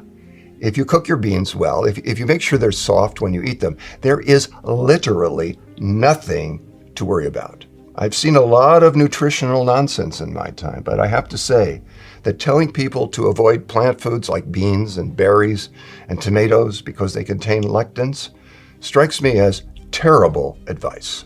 Well, you just mentioned tomatoes, and there is at least one best-selling author who's telling us that lectins in tomatoes are not only dangerous, but actually poisonous. Yes, well, some people have digestive difficulties from eating raw tomatoes. The majority of people don't. And if you're someone who doesn't do well with raw tomatoes, don't eat them raw. You can eat them cooked, as tomato sauce, for example. As with beans, cooking destroys the lectins in tomatoes. Now, tomatoes are the single food that's the very highest in a particular nutrient that's very important, called lycopene. Lycopene has shown extraordinary anti-cancer effects. Lycopene is found primarily in tomatoes, but it's also present in much lower concentrations in watermelon, grapefruit, papaya, asparagus, red cabbage, and carrots. You just said that lycopene has anti-cancer properties. Can you tell us more? Yes. Lycopene has a stunning ability to slow or even halt cancer progression, and it also helps to prevent tumors from metastasizing. In one large case-controlled study, researchers found that those people with lycopene levels in the highest quarter had a 64% lower risk of colon cancer compared to those in the lowest quarter. Lycopene has also been found to be strongly protective against ovarian cancer and skin cancer. We're learning more all the time about lycopene's powerful anti-cancer properties, but we know certainly now enough to say that avoiding tomatoes out of fear of the lectins they contain is foolish. There's one other anti-nutrient we hear a lot about. There's a lot of chatter saying that vegetables in the cabbage family, like kale and collards and broccoli, mustard greens and cauliflower and Brussels sprouts, have a damaging effect on the thyroid because they contain goitrogens. So let me ask you, what are goitrogens? Well, goitrogens are substances that can block iodine from entering the thyroid and eventually cause a swollen thyroid or goiter. Because iodine is critical for healthy thyroid function, some people have come to believe that if you consume too many goitrogens, then your thyroid will not function properly, leading to an underactive thyroid and Hashimoto's condition. If goitrogens block iodine from entering the thyroid, and if your thyroid needs iodine to be healthy, and if vegetables in the fat cabbage family contain goitrogens, then I could see why people would be worried. Yes, it's understandable, but the truth is that the amount of goitrogens in these wonderful vegetables is so low that you would need to consume an enormous amount of them for their goitrogenic constituents to have any impact at all on your thyroid. You'd have to eat 10 cups of raw Brussels sprouts in a single meal, or 5 pounds of raw kale at a single sitting, before you'd even start to see an effect. And if you cook these vegetables, the amounts would have to be even greater before there'd be any effect.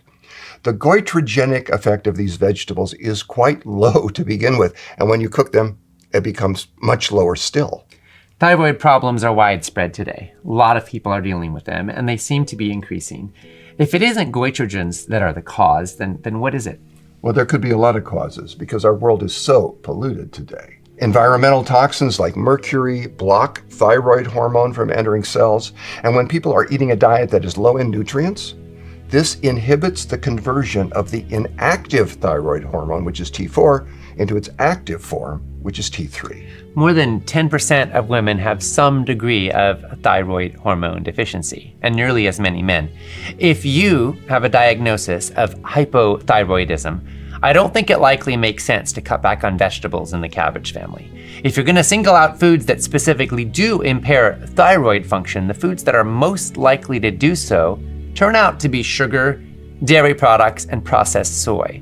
And if you're sensitive to gluten, then gluten would also be on that list. Depending on the nature of your condition, you should also pay attention to your iodine levels. And of course, consult with a qualified healthcare professional about your specific condition and needs. Each one of us is unique. And there are some profound and almost universal principles that seem to show up time and again. And one of these is that human bodies almost always function better and live longer when they're fueled by food, not by food-like products. Every whole plant has thousands of phytonutrients that interact in millions of ways, and the apple reacts with the nutrients in the carrot, which reacts with the nutrients in the kale, and your body then reacts in the ways having to do with absorption and liver metabolism. We are so complex, and I think it's such oversimplification to the extreme. So it's this nutrient, is going to tune up your entire multi-million biochemical reaction body here. Come on. Make sure the whole food stream is as whole and healthy as possible, and your body will know what to do with it. That's why you and all of us are trying to say it's whole foods. Eat what nature grew in the garden for you, and your body will take care of the rest. When you give your body the right fuel, wonderful things can happen. Aches and pains often go away. Your mind may become clearer. Your risk of disease plummets, and your capacity to find joy in your life can skyrocket. There's an old saying that pain pushes and vision pulls. Some of us are motivated to make changes by fear of suffering or disease. Others of us are drawn forth by a vision for what we truly want for our lives. Dr. Martin Wasserman, the former health commissioner for the state of Maryland, was motivated by a vision of a remarkable athletic achievement at the age of 81. Hi, I'm Marty Wasserman. I'm 81 years old. I live in Ellicott City, Maryland, and I'm a pediatrician, and I spent my career in public health. I've been swimming since I was 5 years old. And when I was the health secretary for the state of Maryland, there was a swim across the Chesapeake Bay between the spans of this beautiful bridge. It's 4.4 miles. And I said, I've heard about this. I'd love to do it. In that context, I'd be able to tell the people in the state to have a goal, to do this, and they would hold me accountable. And I'd get them eating the right things, doing exercise, and I thought that would be a good goal for that year. And having done it that first year, which was 1995, I said I did it the next year, and each year I was secretary, and then I've continued to do it, so that this past year was my 25th year across the bay. It was over 100 miles in the water, and so it was pretty exciting. But the particular journey was a year ago when I was 80. I was the oldest person who finished.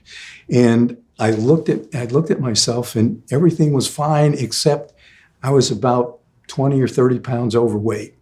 And I said, if you want to be old enough to and survive and enjoy your grandchildren, and maybe you ought to lose that weight and make it a goal next year for your 25th swim to get into the wetsuit that you wore 25 years ago. And I made a pledge that I would go plant-based, and I would lose the weight, and I would get in the wetsuit and swim across the bay. And so we called it Project Wetsuit. And so when the day of the swim came, I had lost 30 pounds. I just felt more energetic. And my mind, I think, it was just a very exciting year. There was a lot of pride as I would hop on the scale, and disbelief. This is my college weight. And I said, you'll never get down to that weight again. And all of a sudden, the clothes that I was, mourning to get into, I could fit into, and the other clothes were I can close, I can button this button now on my suit. So it was quite an exciting year. The bay swim's the highlight of the year for me. This is 25. It's a real milestone. Thank you. The first one was in 1995, and maybe 10 or 15 years ago, I no longer could fit into the wetsuit. You work 365 days to get to that 3 hours of time. Congratulations. I hope I can do this. Our oldest 4.4 swimmer, Martin Wasserman. My doctor was surprised. I came in, I surprised him. All of a sudden, one day I got on the scale. He said, "You're 10 pounds lighter." I said, "Yeah, I'm on this this diet." He said, "You're vegan?" And I was 20 pounds lighter. And I said, let's check my cholesterol and everything else. And when we had our annual checkup and did did the metabolic studies, he said, okay, we're having your statins. And I said, why only half? He said, well, let's just see if you sustain it. The rewards and some hypertension medicine came off. So I'd like to see it all go to zero. And I think it could. So a lot of folks are thinking, maybe they reach 80 years old and they think, okay, it's kind of too late for me. The damage is done. What would you say to such a person? Well, I know for a fact that when I was the health commissioner, I did a lot of studies around tobacco and tobacco management, tobacco control.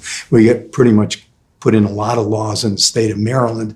And if you stop, doing whatever the damage was, that you can clear some of that. You can improve your lungs in tobacco. And so I don't think it's never too late. It's never too late to do the right thing, to get started in a plant-based diet, to get started in more exercise. So long as things don't get worse, I think that's a good thing. So things only got better this year. No parameter, there was no sliding in any parameter. I love my grandchildren. We play, and so it's really been a great journey. If you're thinking about making a change, but you're not sure if it's worth it, imagine yourself feeling at home in your body. What would it look like to trust that your body's going to show up for you in the ways that it wants? Our bodies aren't meant to be a thing that we're fighting against. Our bodies are our tools for living our lives, and it's possible for it to be strong and functioning and showing up in the way that you want it to. We've seen that a whole food, plant-based diet can add to the quality and to the quantity of your life. It can heal families, break up intergenerational patterns of illness, and increase the vitality of entire populations, as we've seen in the Blue Zones. We're hoping that some of what you've learned so far in this summit is inspiring you to take action, to implement positive changes to your diet so you can experience positive changes in your health and in the quality of your life. And I think it's wonderful that it doesn't stop there. Every bite you take impacts people, communities, and ecosystems around the globe. When you stop giving your money to companies whose practices you don't agree with, when you start supporting foods and farmers and agricultural systems that align with your values, maybe you want to contribute to a healthier, more ethical, more sustainable world. Well, it can feel really good to know that you're part of the solution. You sure can. And in the next episode, we're going to take a look at how our food choices affect the future of life on Earth. Some of what we'll learn together is pretty mind-blowing. If you're someone who's concerned about the course of things on this planet and wants to contribute to making things better, I think you're going to love learning how powerful your food choices can be to make a difference. There is hope, a lot of it, and every bite we take matters. Yes. We'll see you there. Let's do this.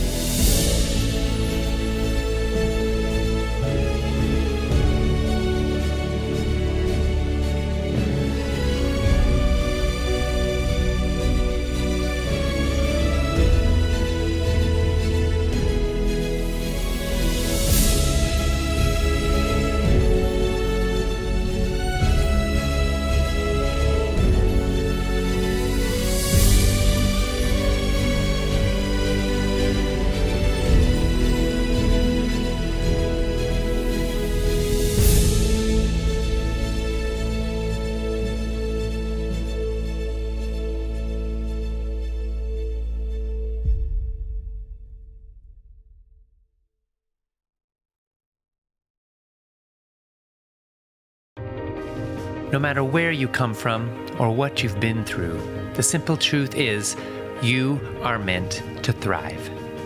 You deserve boundless energy, a clear mind, and a lean and healthy body. You deserve to feel confident and clear about what you eat and why. The Food Revolution Summit is packed with insights, and trying to catch and absorb all of them can be hard. That's why we created the Empowerment Package.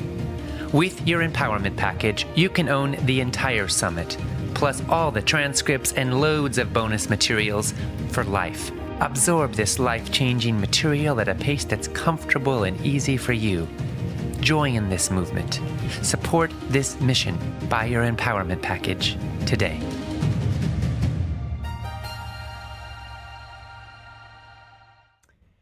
Thanks so much for sharing in that fascinating, powerful, and provocative episode. To express your opinions on what you've been hearing and to find out what other folks are saying, post and engage in the comment section on our broadcast page. Make sure you refresh the comments using the button provided there so you can see the most recent ones that have been submitted. Neri said, "What a well-crafted presentation. May many hurting souls receive this message and replace what they're eating with what feeds their bodies. Sending prayers and love and light to all, because life is a gift and we all deserve to live our best lives." Yes, Mary, I couldn't agree more. Life is a gift. Life is precious, and we all deserve to live our best lives. And that is why we are here, learning how we can do that. Kim said, "We are told to move away from processed and ultra-processed foods, so is it still all right or safe to consume tofu as it is also processed?" Well, Kim, it's kind of a spectrum, right? So we want to move away from ultra-processed foods and highly processed foods and towards more whole foods in their natural state. So yes, probably fermented soybeans like tempeh or edamame are going to be healthier than tofu because tofu is lightly processed. But the way I look at it, if you can make it in your kitchen, then I consider it still lightly processed, and that's okay with me. So for example, with tofu, you could get soybeans and make soy milk with a soy milk maker, or the hard way and grinding it up in a blender and filtering it through cheesecloth. You could then curdle that and get a tofu maker and make your own homemade tofu. And I've done that. And it's fun and it's a lot of work. But you can do all that and then you've got tofu. So if you get it from a store and somebody's done the work for you, it's still pretty reasonably unprocessed. It's a little processed. What you've done is you've taken out some of the compounds in the whole soybean, and you've got a product that's higher in protein, a little bit higher in fat, a little lower in carbohydrates, and you've lost some nutrients. But tofu is a super healthy food, and it is essentially whole. Hope that helps you. Susan said, "Would you be able to answer the question of whether over-the-counter vitamin supplements are safe?" Well, Susan, thank you for asking. In some ways, that's almost like asking, is food safe? And the truth is, it depends. It really does depend. Many, but not all supplement manufacturers are trying to make money first and foremost, and are willing to cut corners if it helps them to do so. The supplement industry isn't regulated much, which is good and bad, by the way. The good part of it is there's a lot of freedom and folks can sell stuff without having to be government approved like the pharmaceutical industry. But the bad side of it is that some supplement brands have actually been third-party tested and found to contain little or none of the vitamins they promise, and others have been found to be high in heavy metals or even to be rancid or to have other concerns. So ideally, you want to be buying from a brand you trust. And best of all is if they are third-party certified and tested and they post their test results on their website. At FRN, we love and trust the products made by Dr. Joel Fuhrman at drfuhrman.com and the ones made by Complement, which makes the Complement Essential product that we often mention because it was designed for plant-based eaters specifically to give the specific nutrients at a basic baseline level that are often hard to get or even lacking in a plant-based diet, like vitamin D3, vitamin B12, magnesium, selenium, zinc, EPA, DHA, etc. So if you go to foodrevolution.org/complement, you can get access to Complement Essential, which is one of their products. They make a number of others.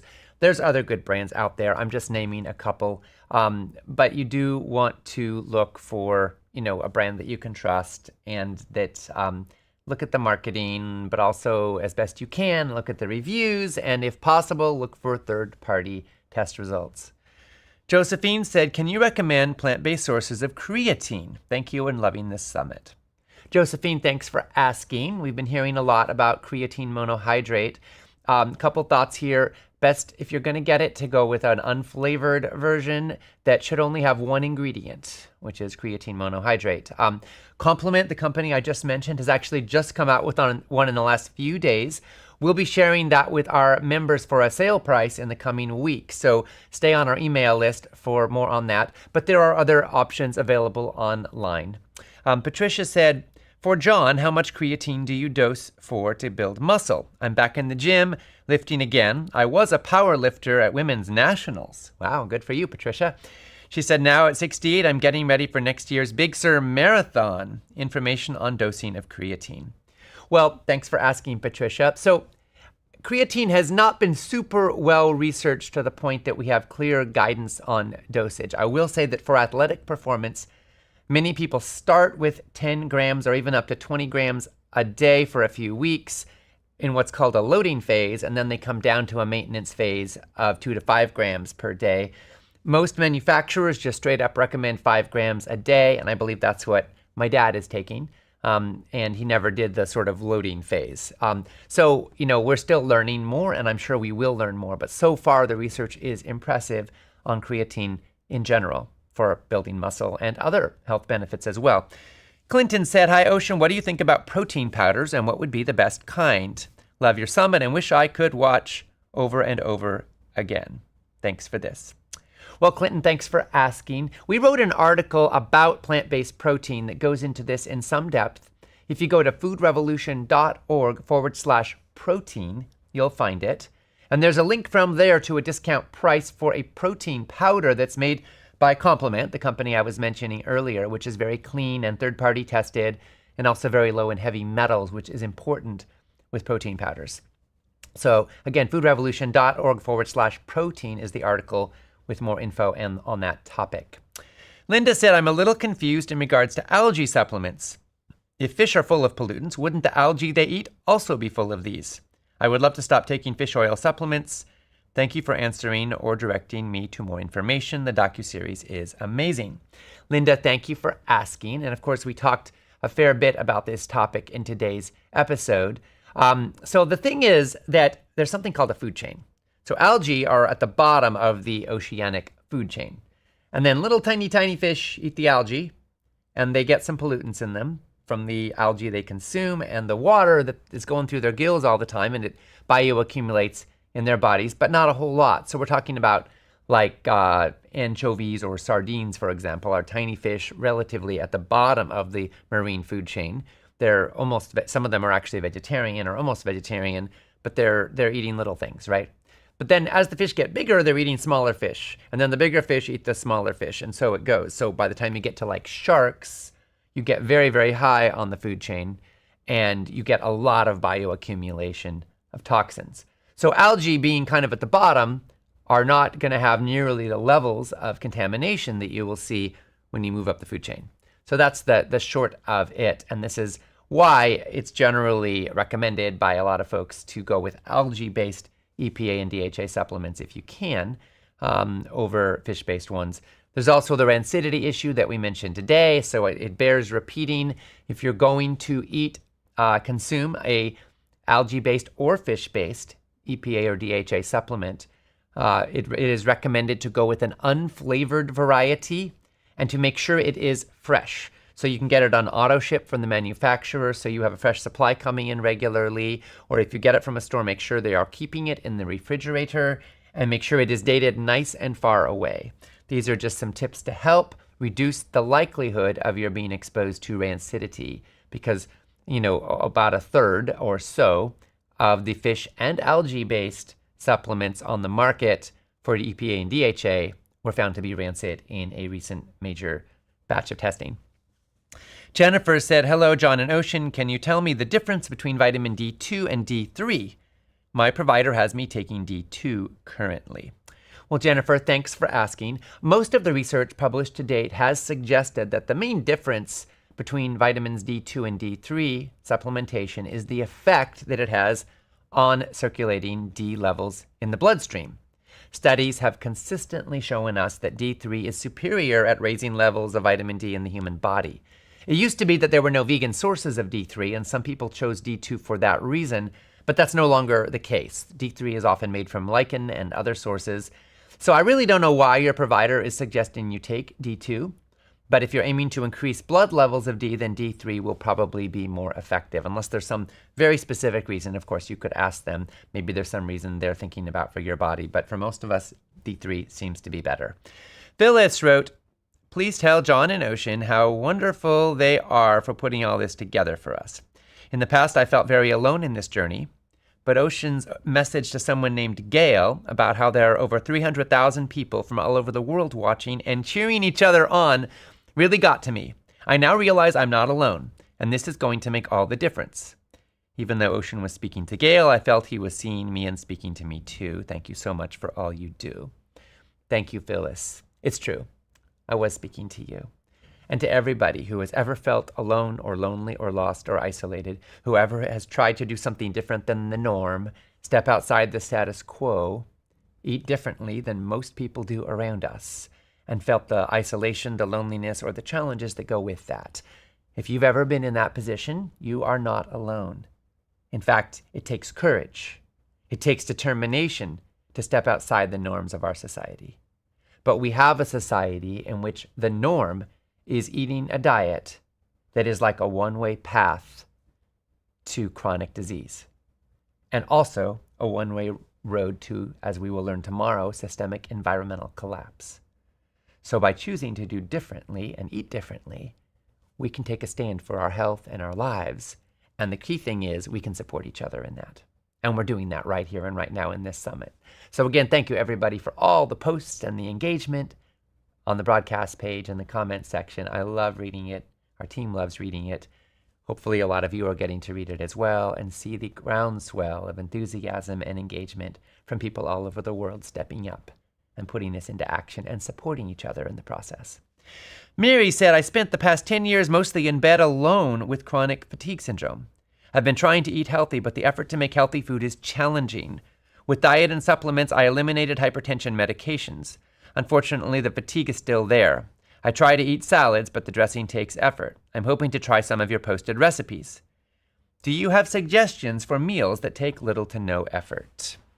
Well, Mary, thanks so much for asking, and I'm so sorry to hear that you're struggling with chronic fatigue syndrome and have been for so long. You know, there are a lot of unknowns about CFS, but it appears to be immune-related, and it shares a lot of symptoms in common with other autoimmune conditions. We've seen that a whole foods plant-based diet has been shown to be beneficial in minimizing inflammation in the human body and in supporting the immune system, and in bringing down symptoms that are often associated with autoimmune conditions. We do have an article on our website that might be helpful to you. If you go to foodrevolution.org and type autoimmune in the search bar, you'll find it. Now, for quick meals, I'm sure you're not the only one interested in this. Here's a few tips. You could consider frozen chopped veggies over fresh ones, which minimizes the prep time involved. Now, it turns out that frozen vegetables and fruits, by the way, can actually be just as nutritious, sometimes even more nutritious, as the fresh version because they are frozen right after being picked, and they're often picked at the peak of ripeness. So a lot of the nutrients can get locked in. If you're able to dedicate an hour or two on a day when you're feeling a little more energy or have a little more time, you can batch cook whole grains, legumes, and have them ready to go. You can also chop up like onions if you want to, so they're ready to saute or stir fry with when you want them. But in our family, we almost always have a nice tub of cooked grain and legume in the fridge, and often some veggies as well. And then we can mix and match, make a grain bowl just by warming it up, toss in a nice sauce, a few fresh little sprigs of parsley or arugula, and boom, you've got a nice meal. Add some spices and seasonings to mix it up, and this can be a nice basic thing to have on hand. Also, consider making one pot or slow cooker soups where you add everything to the pot or slow cooker and let it do its thing. Soups can really add a lot of nutrition through a variety of plant-based foods, and they can be quite satisfying and nourishing. And of course, smoothies and smoothie bowls are also a good way to incorporate more fruits and veggies and nuts and seeds. And you can cook large quantities. It doesn't take twice as long to make twice as much. So making a casserole or anything extra and then leaving leftovers in the fridge can save time for the future. You can also put containers in the freezer and have meals ready to go that you can pop out and steam or let them thaw or warm them up in a microwave. and have them when you want. So these are all some tips that could be helpful. Now, I also want to let you and everyone else know we've got a new cookbook coming out in October. It's already available for pre-order, and it's called Powered by Plants. Now, there are two reasons that I think you and a lot of other summit participants are going to love Powered by Plants. The first is that all of the recipes in the cookbook can be prepared in 30 minutes or less. That's right, every recipe 30 minutes or less. The second is the book and the recipes focus on the specific nutrients you need to thrive and how you can get them from whole plant foods. We go into these nutrients in depth, and we look at food sources and where supplementation may be beneficial. So you can pre-order it if you like at poweredbyplantsbook.com. Again, that is poweredbyplantsbook.com. Daniel said, congrats on another great summit. I found the episode on heart health especially informative. I want to give a shout out for your new book, Real Superfoods. I bought it late last year when it was available for pre-order and told myself I was only allowed to buy another cookbook if I actually used it. I'm up to 15 recipes now, many of which I've repeated and a few of which I've made for other people. I'll be honest and say that one of the recipes wasn't really for me, but the other 14 I've been very happy with, including the best pancakes I've had anywhere, and I've had a lot of pancakes in my 60 years. In addition to all the great things you've said about the book, I'll add that it's bound so that it lies flat regardless of which recipe you open it to. Thanks for the attention to detail. I'm enjoying the project I've set for myself and appreciate becoming a better cook as an unanticipated side effect. Well, Daniel, thank you so much for sharing that. And for those who don't know already, Real Superfoods is our cookbook that's already out, and it's been getting such wonderful responses. Nicole D'Andrea Russert, registered dietitian nutritionist, wrote the recipes, and this book really goes into how you can elevate ingredients, everyday ingredients, to another level with amazing recipes. And we focus on the real superfoods that should form the basis of an awesomely healthy diet because they are super affordable, super accessible, super nutritious, and super delicious when you know what to do with them. So glad, Daniel, that you're enjoying it. And you know, no recipe is for everybody, so 14 out of 15 is pretty good. The way I look at it, most of us only have a handful of things that are in what I call our starting rotation, the things we make day in and day out super regularly. And those are the things that you really want to pay attention to. So if you can replace one not so healthy thing with a healthier version, then you make it regularly, like once a week, then my goodness, you're gonna be making a major uplift in your health outcomes. So recipes are key. If you want to implement a healthy lifestyle and a healthy diet, start by having awesome healthy recipes. Patty said, Ocean, John, and Team FRS, thank you so much for your commitment and for sharing your findings to help the world. We have a question for you. Here's the background info. We raised our two daughters vegan, then vegetarian. The older daughter and her family of 5 eat grass-fed, organic, Weston Price diet that includes range-fed meat, whereas our younger daughter is a strict vegan. Both daughters have children of their own. We were touched by what you said today about fostering social relationships regardless of what one eats. Our daughters find it hard for their families to socialize because of the vast food differences at a group meal. Now to the questions. The meat-eating daughter is very concerned about her vegan niece getting enough nutrients for brain and nervous system development without consuming grass-fed butter and fish oils, because she has studied that they contain nutrients for brain development that are not available in a vegan diet. We are eager to hear your response. It would be wonderful to be able to address our daughter's concerns about her sister's vegan diet and her niece's brain and nervous system development. Well, Patty, thank you so much for asking. And first of all, let me say congratulations on raising 2 daughters that are passionate about health and about food and about healthy food. Even though they have very different views, they're both obviously passionate and committed and willing to do something outside the mainstream and the norm. And that's awesome, and that speaks volumes. And the fact that they're different and that they feel okay to be different is also amazing, because I think healthy families have room for diversity. Different ways of eating, different ways of thinking, different ways of living, and hopefully we can find ways to love each other a whole lot regardless. Now, as far as your older daughter's concerns about your younger daughter's choices and your granddaughter's impacts from those choices, let me say this. The human body has no essential need for the milk of cows or the butter that comes from that milk. In fact, we are the only species in the world that consumes milk after infancy or that consumes the milk of another species. So there's certainly nothing biologically essential about cow milk or cow butter for human bodies. Are there some vitamins found in milk from cows or in butter from cows? Absolutely. Are those vitamins also available in other places? Yes, absolutely they are. Now, there are some kinds of fish, as we've been discussing today, that are high in DHA and EPA, which are long-chain omega-3 fatty acids that are important for human health and brain health.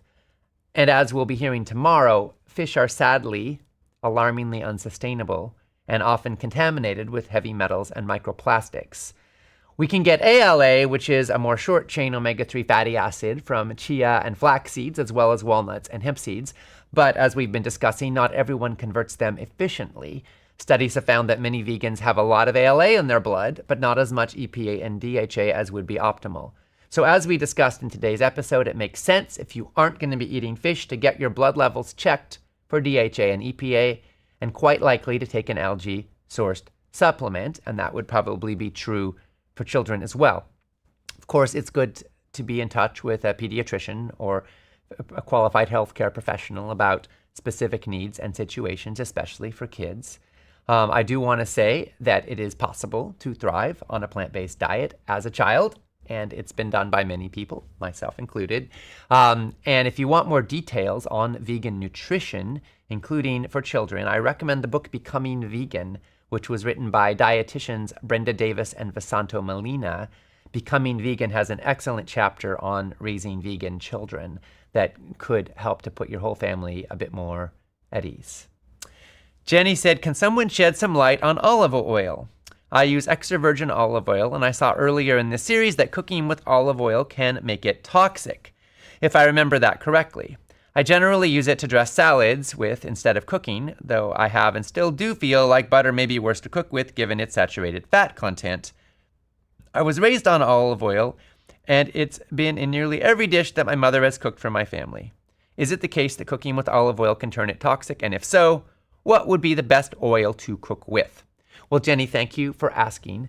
There is some confusion around cooking with olive oil, but the truth is you can indeed cook with it. We suggest using cold-pressed extra virgin olive oil for cold and hot applications if you can. Now, the smoke point for olive oil is 410 degrees Fahrenheit. You may lose some polyphenols during cooking, even at lower temperatures, but there will still be a healthy amount. Now, the smoke point is where you have problems, so you do not want your olive oil getting above 410 degrees Fahrenheit, but that's not hard to manage. I just recommend, and this is probably good advice anyway, if you're using, for example, a saute pan, don't go on super, super, super high. Like little down from the top level is probably good, and that's also good for the well-being of your pans that you may be cooking in as well. Now, one study did show us that the polyphenol content of extra virgin olive oil decreased by about 40% when heated at 120 degrees centigrade or 250 degrees Fahrenheit, and by 75% at 170 degrees centigrade, which is 340 degrees Fahrenheit, during sauteing, compared to raw extra virgin olive oil. So again, if you're wanting to preserve polyphenol content, which is one of the benefits in olive oil, then you may consider cooking at a lower temperature to preserve those polyphenols as well as the nutrients in other foods that you're cooking. You can also try out oil-free sauteing with water or vegetable broth. And if you search for oil-free saute on foodrevolution.org, you'll get an article that includes a video tutorial about how you can saute effectively without oil. So those are some options for you, but I wouldn't stress out too much about extra virgin olive oil in your diet or your family's diet. Most of the research out there is pretty good on that front. Monique said, I love this summit so much. I especially love the way John and Ocean explain things with such clarity combined with love and compassion, and the love that exists between father and son. It touches me every time I see them together. The world needs more empathy and compassion and more people like the two of you. I've tried to listen as much as I can, which has been great, although challenging to listen to in 1 week. Unfortunately, I missed the day of the brain talk and was sorry to do so, as I had an accident that led to a traumatic brain injury, which has led to a lot of issues. I wish you all the best for your families. Monique, thank you so much for being here. So sorry to hear about your traumatic brain injury. We're wishing you lots of love, and we do want to support you and help you get access to the Brain Health Day, episode 2. It could be valuable to you. So we're going to gift you with an empowerment package. Our team will follow up. You can look forward to receiving a message through Facebook Messenger about that. And I know you'll put it to good use. You will have all of the recordings and all of the transcripts of the entire summit for life, as well as access to the bonus expert interviews. There are several on brain health. I recommend you check out the interviews with Dr. David Perlmutter and Dr. Dean and Aisha Sherzai in particular. There are some great ones in there that you may find super valuable in complement to the overall summit episodes. And congratulations. I know you'll put it to good use, and lots of love to you, Monique. And congratulations also to all of our other new empowerment package owners. And thank you all so much for stepping up and getting informed and getting empowered and supporting our mission, including thank you to Elise from Australia, Catherine from New York, Ching Ye from Canada, Serene from Jordan, Cheryl from Canada, Migdalia from Puerto Rico, Brenda from Tennessee, Lily from Germany, Randy from Michigan, Vincentine from Pennsylvania, Dale from California, Melinda from Vermont, Sherry from Georgia, Denisa from Iowa. Thank you all so much for investing in your health and in our mission and supporting us in spreading the word by getting your empowerment package. We're so grateful for everybody who's here. And by the way, whether or not you get an empowerment package, we're so glad you're here. So glad you're giving the most precious gift of all, which is your time, your attention, your curiosity, and your learning. Together, we are learning so much that can make such a difference for ourselves, yes, and also, as we will see tomorrow, for the entire world that we love. Every day of this summit, we have 3 more extended interviews with experts featured in the summit. Today, we've got 3 that dive deep into the topic of the day of nutritional science. The first one is with Brenda Davis, RD, on nutritional science, thriving with plant-based nutrition. Next, we've got one with Dr. Joel Furman on the Nutritarian Blueprint, Dr. Furman's Guide to Lifelong Health and Happiness. And then we've got one with Dr. Neil Barnard called From Autopsy to Advocacy, Dr. Barnard's Journey to Promoting Plant-Based Living. All 3 of these are available on the broadcast page on replay as soon as we finish this morning's broadcast, and they're also available for empowerment package owners for life. Susan said, loving the summit. I'm also so impressed with Nicole's cooking demos. She is truly a gem in so many ways. Susan, I could not agree with you more. And every day of this summit, there is another cooking demo video where Nicole D'Andrea Russert, RDN, takes you into her kitchen and shows you how she makes one of the recipes of the day. She also gives wonderful tips about food preparation and about nutrition as she goes along. These videos are fascinating and fun and super helpful. So I encourage you to check them out if you haven't already. And every day of the summit, we have 3 more recipes of the day from FRN's brilliant dietitian, nutritionist, culinary team, Nicole D'Andrea Russert and Rosie McKay. Today, we have creamy ginger dressing. This is a simple and nutrient-rich recipe that has a decadent texture that will please your palate. It brings you probiotic-rich yogurt that will aid your gut and zesty flavor that will up-level just about any meal. You can make it early in the week and then use it on salads, on steamed veggies, on grain bowls, on legumes, on just about anything. Next, we have the chili lime kale chips, which are also today's recipe demo video of the day. This snack gives back with every bite. Not only is it satisfying with its light and crispy crunch, but it's one of our favorite ways to get in a daily dose of leafy greens. Kale is really a superfood. It's abundant in calcium and carotenoids and vitamin K and fiber. And there's a tip, which is if you double the recipe, then you'll have more and you'll enjoy that. Promise you'll be glad. Lastly, today we have cauliflower fried, in quotes, rice. Step aside rice and meet your new nutrient-dense counterpart, because this hearty cruciferous veggie meets sweet pineapple and classic fried rice veggies like carrots and peas for a unique twist on a classic side dish. You can make it a complete meal with the addition of a plant-based, protein-rich food like tofu or edamame. It's a delightful blend of sweet and savory, and it's packed with fiber and phytonutrients. So those are our recipes of the day, and every day, of course, throughout this summit, you can see 3 more and cook along with us.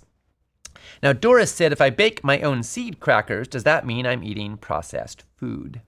Well, Doris, thanks for asking. So first of all, baking your own seed crackers sounds like a great plan. By baking your own crackers, you're not only getting to enjoy the experience of making something yourself, but you get to choose what you put in them and what stays out of them.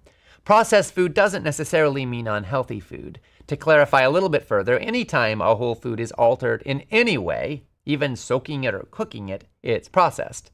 Cutting carrots is a form of processing, but we would consider cut or shredded or diced carrots to still be super healthy. Fermenting food is a kind of processing, and we're big advocates of fermented food for their healthy bacteria and increased bioavailability. Tofu and tempeh are both processed foods, albeit minimally, and they're both very nutritious. Processing food can even be as simple as freezing it. Now, ultra-processed or refined is a bit different. When something is ultra-processed or refined to the point of stripping away all of the nutrition, that's what we call ultra-processed or refined. Oftentimes, almost all of the fiber, vitamins, and minerals may be removed in the process of ultra-processing, and also a lot of the phytochemicals that are super healthy. A lot of ultra-processed foods also come with added sugars, refined oils, even maybe fried, etc. So, in summary, baking your own seed crackers would technically be considered lightly processed, but minimally so, and offering boatloads of nutrition. And one thing I love, by the way, is making homemade flax crackers or including some flax in there. Now, tip here, you can't actually use whole flax seeds and expect to digest them unless they're soaked well or maybe even lightly ground up. You can pulverize them lightly so they're kind of broken up and then use them. But flax crackers can be amazing. All kinds of seeds can be amazing. Add the spices and seasonings you want. Maybe add some salt if you are not on a super low sodium diet. And we have a home dehydrator, and I have fun sometimes making crackers in there as well as kale chips. But you can also do it in an oven or even in the sunshine potentially, and you will find some great recipes for crackers, homemade crackers. If you join Whole Life Club, there's over 1,200 recipes in there, including some great ones for crackers. So hopefully that's helpful, Doris, and happy baking. Lisa said, this summit has been such an eye-opening experience. Unfortunately, my husband is a meat eater extreme. I do not want to cook 2 meals every night, nor do I wish to consume so much meat. Any suggestions? Well, Lisa, great questions, and a common one that we hear about often. We see this frequently when 1 or 2 people in a family change their way of eating and others aren't on board yet, and that's okay. So first thing is, we find that meeting people where they are and allowing them to explore whole plant foods at the pace and in the way that they're ready for can be a helpful approach. So that might mean, asking your husband if he's willing to compromise and try something plant-based once in a while. Maybe you can find something he does like that's plant-based and include that in the mix. And of course, making and sharing delicious plant-based meals can be hard for some people, but over time, sometimes the fastest doorway, they say, to a man's heart is through his stomach. Well, it can also be true with plant-based eating. Taste and texture can be powerful motivators for eating more plant-based foods, and it may take some experimenting, and it's possible that not all the meals you make will be winners with your husband. But if you encourage him at least to taste some things, you may start to build up a recipe library that includes some things that he does enjoy and that you can both enjoy together. And by the way, some of the plant-based meat alternatives may be helpful in this, Beyond Meat and so forth. They're not generally what we would consider health foods, but they can sometimes be a doorway for somebody to start to experiment and broaden their horizons and try something a little different without having to give up some of the flavors they're used to. Recognizing or discovering common flavors and textures your husband knows and loves can also help. For example, if there are a few meat or dairy dishes that he really loves, maybe try to find a plant-based version of them online, or try replicating similar flavors and textures using some of the spices and other elements that he already knows and loves. And if you find he's really not ready for that, then consider making meals where you can create a base and then he can add his own meat or whatever else to it. For example, you could make a grain bowl where you add legumes and he adds meat, or you could make burritos and everyone can add different things to them, or you could have a pizza night where you make bring out the crust and some of the basics, and then you have two different pizzas and one of you puts one set of toppings on and the other makes another set of toppings, and maybe you'll even inspire him sometime to give it a try, to add some veggies to his pizzas, or you can make tacos. So those are some ideas for things that can kind of be mixed and matched. Overall, being patient with our loved ones and encouraging them to incorporate plant-based foods they already know and love, and leading by example can all be subtle but also impactful ways to guide them in making their own choices along the way. And one of the things that I think is really powerful is to see if you can create a live and let live, love and let love kind of an environment where you and your loved ones love each other no matter what and live in the best ways that you can. And if you can say to somebody in sincerity, I respect your sovereignty and I'm asking you to respect me in doing what's best for me. Can we support each other? How can we work this out? Maybe you can create the conditions where there's room for a little bit of flexibility. When people know that we love them no matter what they eat, sometimes that's disarming. And then food doesn't have to be a battle for sovereignty or a battle for power. So often in relationships, the real conversation isn't about food. It's about who's right and who's wrong, who's important and who's not, who's loved and who's not, who's free and who's not, who gets to be in control and who doesn't. And when those are the conversations, that's what we call a power struggle. And the goal here, I think, if we really want to create a healthy, harmonious food culture that's good for everybody, is to try to disarm power struggles and start being in our own integrity, which includes eating in the ways that we feel best and that feel best to us. And perhaps it also includes asking if your husband's willing to listen to you about your perspectives and ideas at some point along the way. Watch a movie, hear about it, not necessarily to convince him to change, but just so he understands you better. Because my guess is your husband loves you and wants the best for you and would want to understand you if he doesn't feel threatened. Those are some tips. Hopefully they're helpful to you. Lots of love to you every step of the way, and to your husband as well, Lisa. Well, everybody, we are now approaching the end of day 7 of the Food Revolution Summit docuseries. Can you believe it? Day 7 tomorrow is our last day. To express your opinions on today's episode and the summit so far, and to find out what other people are saying, please continue to post and engage in the comment section on our broadcast page. Make sure you refresh the comments using the button provided there so you can see the most recent ones that have been submitted. And you can also scroll through, and if you look back in history a little bit, you will see that our team's been responding to a lot of the comments people are posting, and you can see some of those responses, and you'll find links to articles on our website and lots of great resources.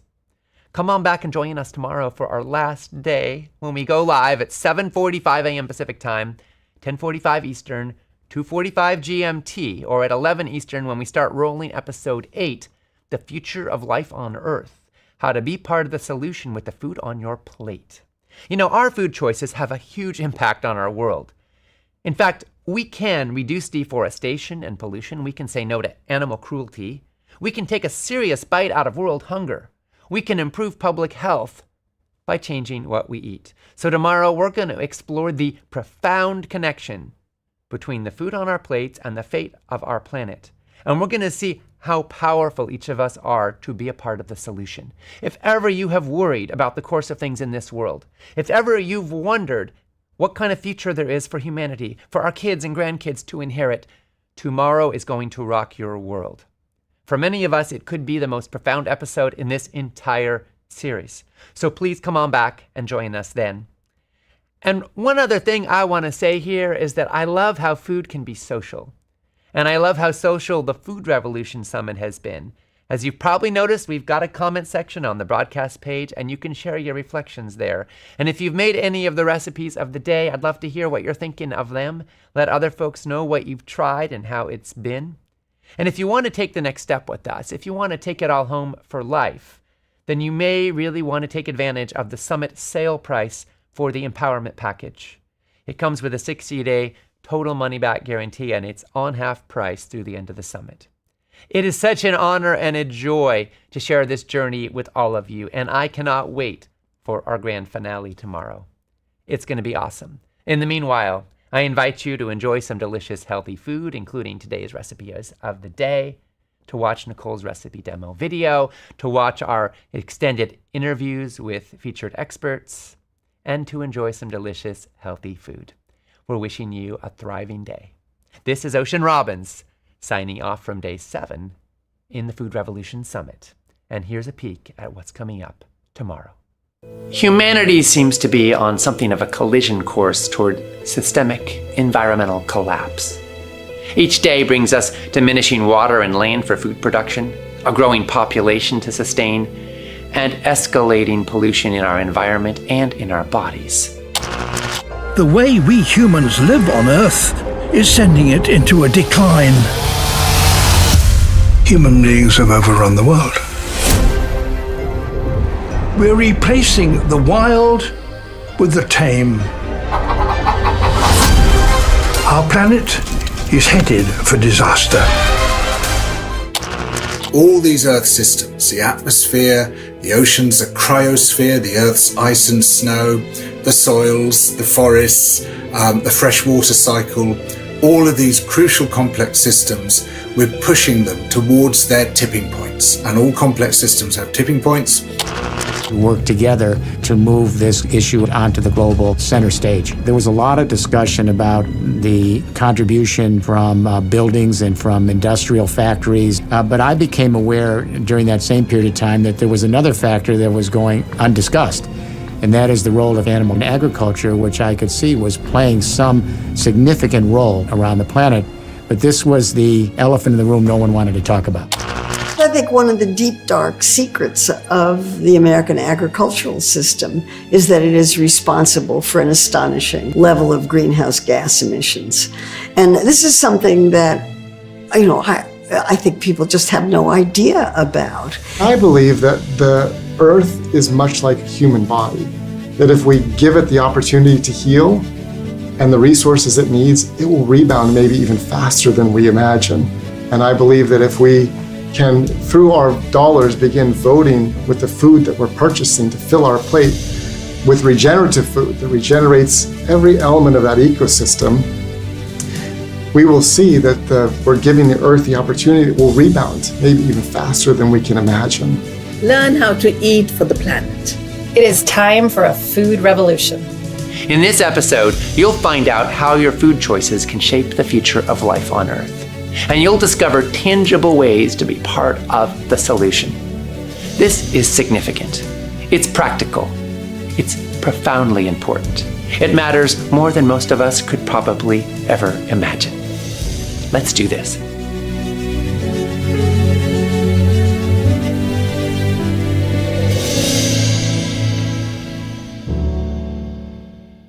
At Food Revolution Network, we're on a mission for healthy, ethical, sustainable food for everyone who eats. We believe that no matter where you come from or what you've been through, the simple truth is you are meant to thrive. The Food Revolution Summit is packed with so many insights that it can be difficult to absorb and apply all of them. That is why we created the Empowerment Package, which includes the entire summit, plus all the transcripts and loads of bonus material that you can refer back to as often as you like for life. We have a mission. We want an end to routine use of antibiotics in factory farms. We want kids to learn about healthy food in school, and we want doctors to learn about nutrition in medical school. We want to slash rates of heart disease, cancer, diabetes, and obesity, and to uplift the health of millions. When you purchase the Empowerment Package, you are supporting your health and this mission. And for each package purchased, we make a donation to Trees for the Future, enabling them to plant an organic fruit or nut tree in a low-income community. Invest in your health and the health of those you care about most, and help us change the status quo by purchasing your Empowerment Package today.